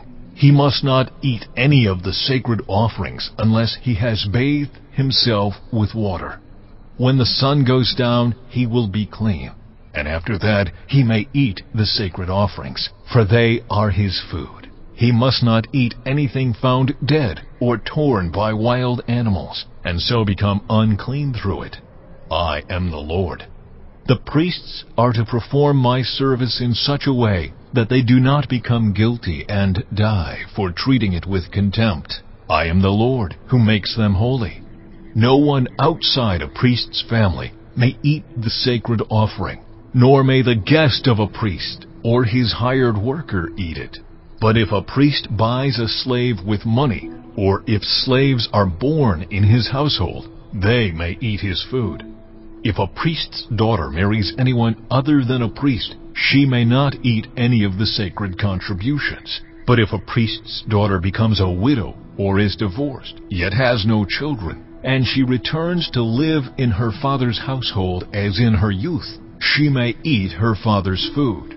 No unauthorized person, however, may eat it. Anyone who eats a sacred offering by mistake must make restitution to the priest for the offering and add a fifth of the value to it. The priests must not desecrate the sacred offerings the Israelites present to the Lord by allowing them to eat the sacred offerings, and so bring upon them guilt requiring payment. I am the Lord who makes them holy. The Lord said to Moses, Speak to Aaron and his sons, and to all the Israelites, and say to them, If any of you, whether an Israelite or a foreigner residing in Israel, presents a gift for a burnt offering to the Lord, either to fulfill a vow or as a free-will offering, you must present a male without defect from the cattle, sheep, or goats, in order that it may be accepted on your behalf. Do not bring anything with a defect, because it will not be accepted on your behalf. When anyone brings from the herd or flock a fellowship offering to the Lord, to fulfill a special vow or as a free will offering, It must be without defect or blemish to be acceptable. Do not offer to the Lord the blind, the injured, or the maimed, or anything with warts, or festering, or running sores. Do not place any of these on the altar as a food offering presented to the Lord. You may, however, present as a free will offering an ox or a sheep that is deformed or stunted, but it will not be accepted in fulfillment of a vow. You must not offer to the Lord an animal whose testicles are bruised, crushed, torn, or cut. You must not do this in your own land, and you must not accept such animals from the hand of a foreigner and offer them as the food of your God. They will not be accepted on your behalf, because they are deformed and have defects. The Lord said to Moses, When a calf, a lamb, or a goat is born, it is to remain with its mother for 7 days. From the 8th day on, it will be acceptable as a food offering presented to the Lord. Do not slaughter a cow or a sheep and its young on the same day. When you sacrifice a thank offering to the Lord, sacrifice it in such a way that it will be accepted on your behalf. It must be eaten that same day. Leave none of it till morning. I am the Lord. Keep my commands and follow them. I am the Lord. Do not profane my holy name, for I must be acknowledged as holy by the Israelites. I am the Lord, who made you holy and who brought you out of Egypt to be your God. I am the Lord. Chapter 23. The Lord said to Moses, Speak to the Israelites and say to them, These are my appointed festivals, the appointed festivals of the Lord, which you are to proclaim as sacred assemblies. There are 6 days when you may work, but the 7th day is a day of Sabbath rest, a day of sacred assembly. You are not to do any work. Wherever you live, it is a Sabbath to the Lord. These are the Lord's appointed festivals, the sacred assemblies you are to proclaim at their appointed times. The Lord's Passover begins at twilight on the 14th day of the first month. On the 15th day of that month, the Lord's festival of unleavened bread begins. For 7 days you must eat bread made without yeast. On the first day hold a sacred assembly and do no regular work. For 7 days present a food offering to the Lord. And on the 7th day hold a sacred assembly and do no regular work. The Lord said to Moses, Speak to the Israelites and say to them, When you enter the land I am going to give you, and you reap its harvest, bring to the priest a sheaf of the first grain you harvest. He is to wave the sheaf before the Lord, so it will be accepted on your behalf. The priest is to wave it on the day after the Sabbath. On the day you wave the sheaf, you must sacrifice as a burnt offering to the Lord a lamb a year old without defect, together with its grain offering of 2/10 of an ephah of the finest flour mixed with olive oil, a food offering presented to the Lord, a pleasing aroma, and its drink offering of 1/4 of a hin of wine. You must not eat any bread, or roasted, or new grain, until the very day you bring this offering to your God. This is to be a lasting ordinance for the generations to come, wherever you live. From the day after the Sabbath, the day you brought the sheaf of the wave offering, count off 7 full weeks. Count off 50 days up to the day after the 7th Sabbath, and then present an offering of new grain to the Lord. From wherever you live, bring 2 loaves made of 2/10 of an ephah of the finest flour, baked with yeast, as a wave offering of first fruits to the Lord. Present with this bread 7 male lambs, each a year old and without defect, 1 young bull and 2 rams. They will be a burnt offering to the Lord, together with their grain offerings and drink offerings, a food offering, an aroma pleasing to the Lord. Then sacrifice 1 male goat for a sin offering, and 2 lambs, each a year old, for a fellowship offering. The priest is to wave the 2 lambs before the Lord as a wave offering, together with the bread of the first fruits. They are a sacred offering to the Lord for the priest. On that same day you are to proclaim a sacred assembly and do no regular work. This is to be a lasting ordinance for the generations to come, wherever you live. When you reap the harvest of your land, do not reap to the very edges of your field, or gather the gleanings of your harvest. Leave them for the poor and for the foreigner residing among you. I am the Lord your God. The Lord said to Moses, Say to the Israelites, on the first day of the 7th month, you are to have a day of Sabbath rest, a sacred assembly commemorated with trumpet blasts. Do no regular work, but present a food offering to the Lord. The Lord said to Moses, The 10th day of this 7th month is the Day of Atonement.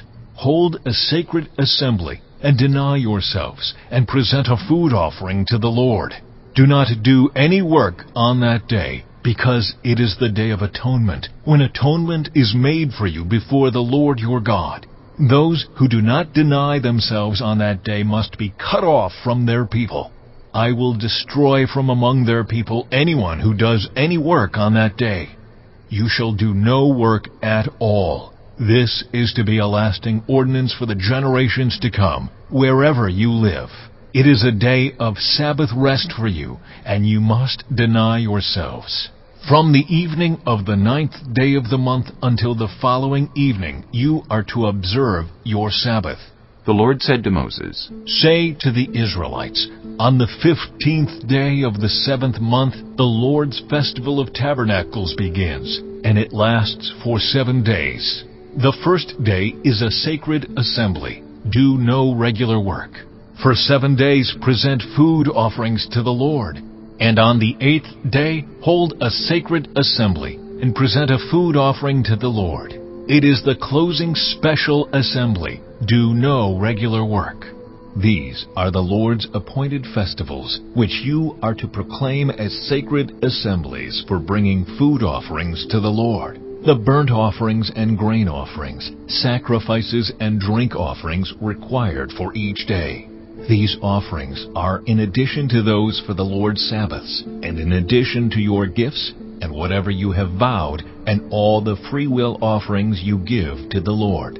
So beginning with the 15th day of the 7th month, after you have gathered the crops of the land, celebrate the festival to the Lord for 7 days. The first day is a day of Sabbath rest, and the 8th day also is a day of Sabbath rest. On the first day you are to take branches from luxuriant trees, from palms, willows, and other leafy trees, and rejoice before the Lord your God for 7 days. Celebrate this as a festival to the Lord for 7 days each year. This is to be a lasting ordinance for the generations to come. Celebrate it in the 7th month. Live in temporary shelters for 7 days. All native-born Israelites are to live in such shelters, so your descendants will know that I had the Israelites live in temporary shelters when I brought them out of Egypt. I am the Lord your God. So Moses announced to the Israelites the appointed festivals of the Lord. Chapter 24. The Lord said to Moses, Command the Israelites to bring you clear oil of pressed olives for the light, so that the lamps may be kept burning continually. Outside the curtain that shields the Ark of the Covenant law in the tent of meeting, Aaron is to tend the lamps before the Lord from evening till morning, continually. This is to be a lasting ordinance for the generations to come. The lamps on the pure gold lampstand before the Lord must be tended continually. Take the finest flour and bake 12 loaves of bread, using 2/10 of an ephah for each loaf. Arrange them in 2 stacks, 6 in each stack, on the table of pure gold before the Lord. By each stack put some pure incense as a memorial portion to represent the bread and to be a food offering presented to the Lord. This bread is to be set out before the Lord regularly, Sabbath after Sabbath, on behalf of the Israelites, as a lasting covenant. It belongs to Aaron and his sons, who are to eat it in the sanctuary area. because it is a most holy part of their perpetual share of the food offerings presented to the Lord. Now the son of an Israelite mother and an Egyptian father went out among the Israelites, and a fight broke out in the camp between him and an Israelite. The son of the Israelite woman blasphemed the name with a curse, so they brought him to Moses. His mother's name was Shelomith, the daughter of Dibri the Danite. They put him in custody until the will of the Lord should be made clear to them. Then the Lord said to Moses, Take the blasphemer outside the camp. All those who heard him are to lay their hands on his head, and the entire assembly is to stone him. Say to the Israelites, anyone who curses their God will be held responsible. Anyone who blasphemes the name of the Lord is to be put to death. The entire assembly must stone them, whether foreigner or native born. When they blaspheme the name, they are to be put to death. Anyone who takes the life of a human being is to be put to death. Anyone who takes the life of someone's animal must make restitution, life for life. Anyone who injures their neighbor is to be injured in the same manner. Fracture for fracture, eye for eye, tooth for tooth. The one who has inflicted the injury must suffer the same injury. Whoever kills an animal must make restitution, but whoever kills a human being is to be put to death. You are to have the same law for the foreigner and the native born. I am the Lord your God. Then Moses spoke to the Israelites, and they took the blasphemer outside the camp and stoned him. The Israelites did as the Lord commanded Moses. Chapter 25. The Lord said to Moses at Mount Sinai, Speak to the Israelites and say to them, When you enter the land I am going to give you, the land itself must observe a Sabbath to the Lord. For 6 years sow your fields, and for 6 years prune your vineyards and gather their crops. But in the 7th year the land is to have a year of Sabbath rest, a Sabbath to the Lord. Do not sow your fields or prune your vineyards.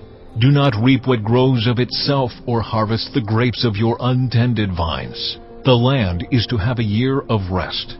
Whatever the land yields during the Sabbath year will be food for you, for yourself, your male and female servants, and the hired worker and temporary resident who live among you, as well as for your livestock and the wild animals in your land. Whatever the land produces may be eaten. Count off 7 Sabbath years, 7 times 7 years, so that the 7 Sabbath years amount to a period of 49 years. Then have the trumpet sounded everywhere on the 10th day of the 7th month. On the Day of Atonement sound the trumpet throughout your land. Consecrate the 50th year and proclaim liberty throughout the land to all its inhabitants. It shall be a jubilee for you. Each of you is to return to your family property and to your own clan. The 50th year shall be a jubilee for you. Do not sow, and do not reap what grows of itself, or harvest the untended vines, for it is a jubilee, and is to be holy for you. Eat only what is taken directly from the fields. In this year of jubilee, everyone is to return to their own property. If you sell land to any of your own people, or buy land from them, do not take advantage of each other. You are to buy from your own people on the basis of the number of years since the Jubilee, and they are to sell to you on the basis of the number of years left for harvesting crops. When the years are many, you are to increase the price, and when the years are few, you are to decrease the price, because what is really being sold to you is the number of crops.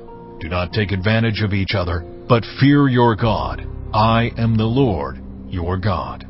Follow my decrees and be careful to obey my laws, and you will live safely in the land. Then the land will yield its fruit, and you will eat your fill and live there in safety. You may ask, what will we eat in the 7th year if we do not plant or harvest our crops?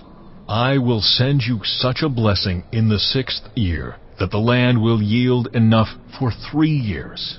While you plant during the 8th year, You will eat from the old crop and will continue to eat from it until the harvest of the 9th year comes in. The land must not be sold permanently, because the land is mine, and you reside in my land as foreigners and strangers. Throughout the land that you hold as a possession, you must provide for the redemption of the land. If one of your fellow Israelites becomes poor and sells some of their property, their nearest relative is to come and redeem what they have sold. If, however, there is no one to redeem it for them, but later on they prosper and acquire sufficient means to redeem it themselves, they are to determine the value for the years since they sold it and refund the balance to the one to whom they sold it. They can then go back to their own property.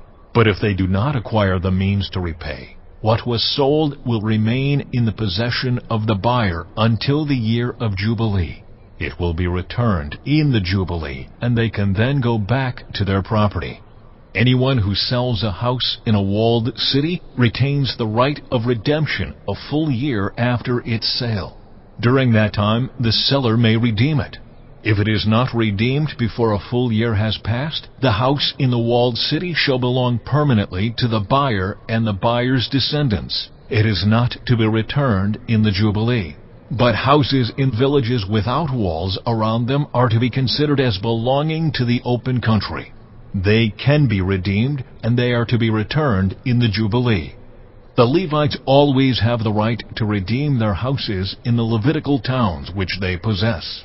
So the property of the Levites is redeemable, that is, a house sold in any town they hold, and is to be returned in the Jubilee, because the houses in the towns of the Levites are their property among the Israelites. But the pasture land belonging to their towns must not be sold. It is their permanent possession. If any of your fellow Israelites become poor and are unable to support themselves among you, help them as you would a foreigner and stranger, so they can continue to live among you. Do not take interest or any profit from them, but fear your God, so that they may continue to live among you. You must not lend them money at interest, or sell them food at a profit. I am the Lord your God, who brought you out of Egypt to give you the land of Canaan, and to be your God. If any of your fellow Israelites become poor and sell themselves to you, do not make them work as slaves. They are to be treated as hired workers or temporary residents among you. They are to work for you until the year of Jubilee. Then they and their children are to be released, and they will go back to their own clans and to the property of their ancestors. Because the Israelites are my servants, whom I brought out of Egypt, they must not be sold as slaves. Do not rule over them ruthlessly, but fear your God. Your male and female slaves are to come from the nations around you. From them you may buy slaves. You may also buy some of the temporary residents living among you and members of their clans born in your country, and they will become your property. You can bequeath them to your children as inherited property and can make them slaves for life. But you must not rule over your fellow Israelites ruthlessly. If a foreigner residing among you becomes rich and any of your fellow Israelites become poor and sell themselves to the foreigner or to a member of the foreigner's clan, they retain the right of redemption after they have sold themselves. One of their relatives may redeem them. An uncle or a cousin or any blood relative in their clan may redeem them. Or if they prosper, they may redeem themselves.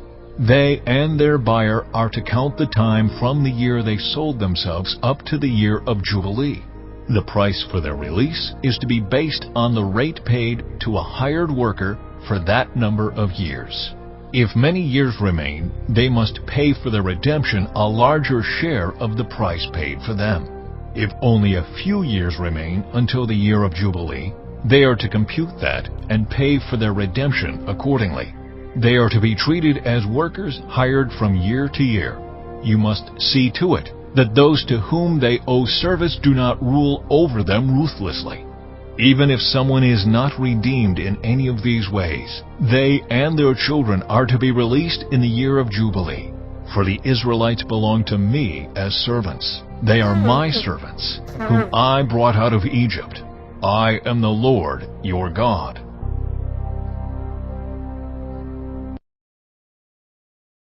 Chapter 26. Do not make idols or set up an image or a sacred stone for yourselves, and do not place a carved stone in your land to bow down before it. I am the Lord your God. Observe my Sabbaths and have reverence for my sanctuary. I am the Lord. If you follow my decrees and are careful to obey my commands, I will send you rain in its season, and the ground will yield its crops and the trees their fruit. Your threshing will continue until grape harvest, and the grape harvest will continue until planting, and you will eat all the food you want and live in safety in your land. I will grant peace in the land, and you will lie down and no one will make you afraid. I will remove wild beasts from the land, and the sword will not pass through your country. You will pursue your enemies, and they will fall by the sword before you. 5 of you will chase 100, and 100 of you will chase 10,000, and your enemies will fall by the sword before you. I will look on you with favor, and make you fruitful, and increase your numbers, and I will keep my covenant with you. You will still be eating last year's harvest, when you will have to move it out to make room for the new. I will put my dwelling place among you, and I will not abhor you. I will walk among you and be your God, and you will be my people. I am the Lord your God, who brought you out of Egypt so that you would no longer be slaves to the Egyptians. I broke the bars of your yoke and enabled you to walk with heads held high. But if you will not listen to me and carry out all these commands, and if you reject my decrees and abhor my laws and fail to carry out all my commands, and so violate my covenant, then I will do this to you. I will bring on you sudden terror, wasting diseases and fever that will destroy your sight and sap your strength. You will plant seed in vain, because your enemies will eat it. I will set my face against you so that you will be defeated by your enemies. Those who hate you will rule over you, and you will flee even when no one is pursuing you.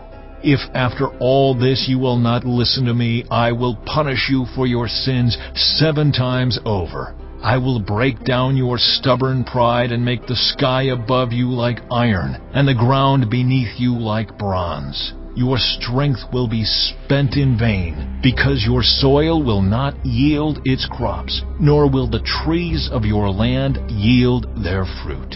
If you remain hostile toward me and refuse to listen to me, I will multiply your afflictions 7 times over, as your sins deserve.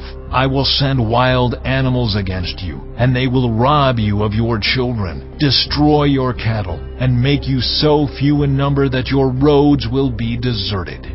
If in spite of these things you do not accept my correction but continue to be hostile toward me, I myself will be hostile toward you, and will afflict you for your sins 7 times over.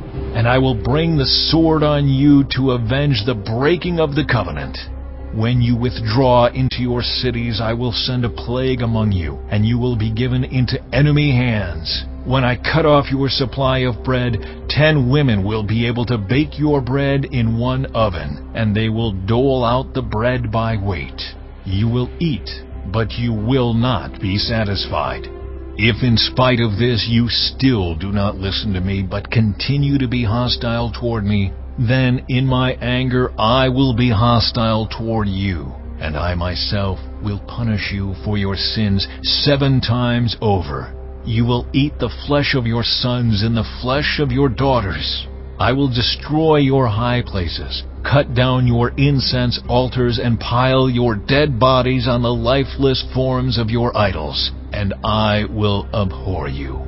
I will turn your cities into ruins and lay waste your sanctuaries, and I will take no delight in the pleasing aroma of your offerings. I myself will lay waste the land, so that your enemies who live there will be appalled.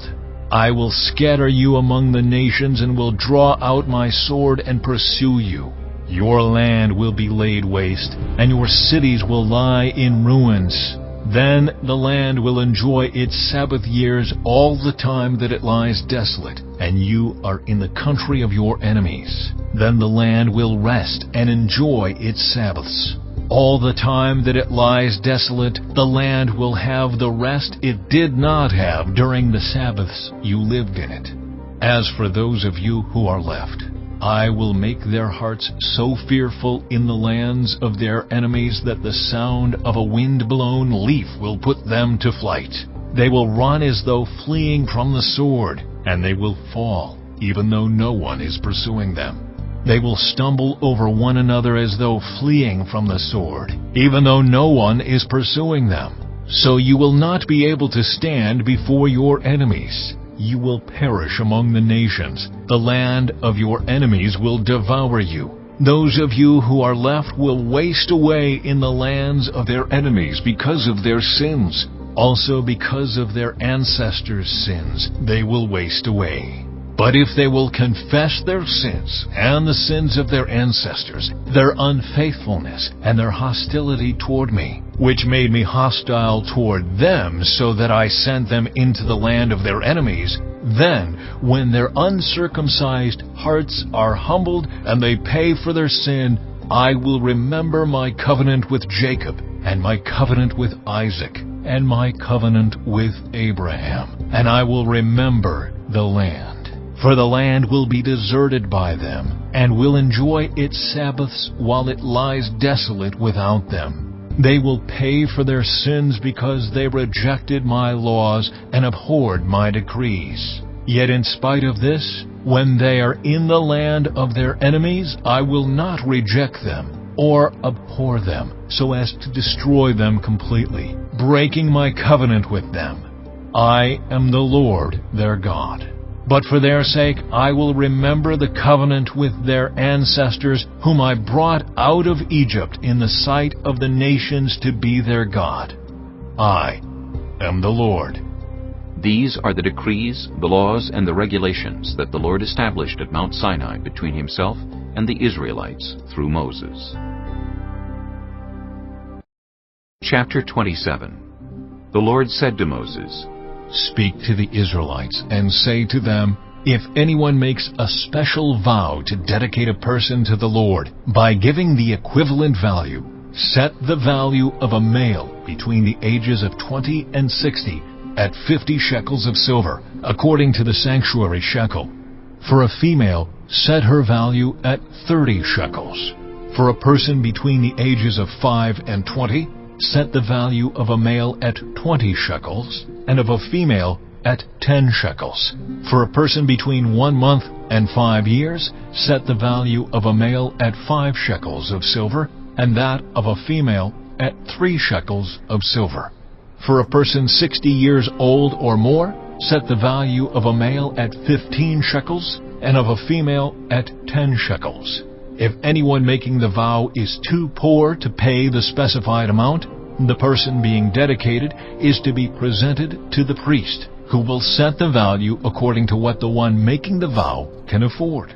If what they vowed is an animal that is acceptable as an offering to the Lord, such an animal given to the Lord becomes holy.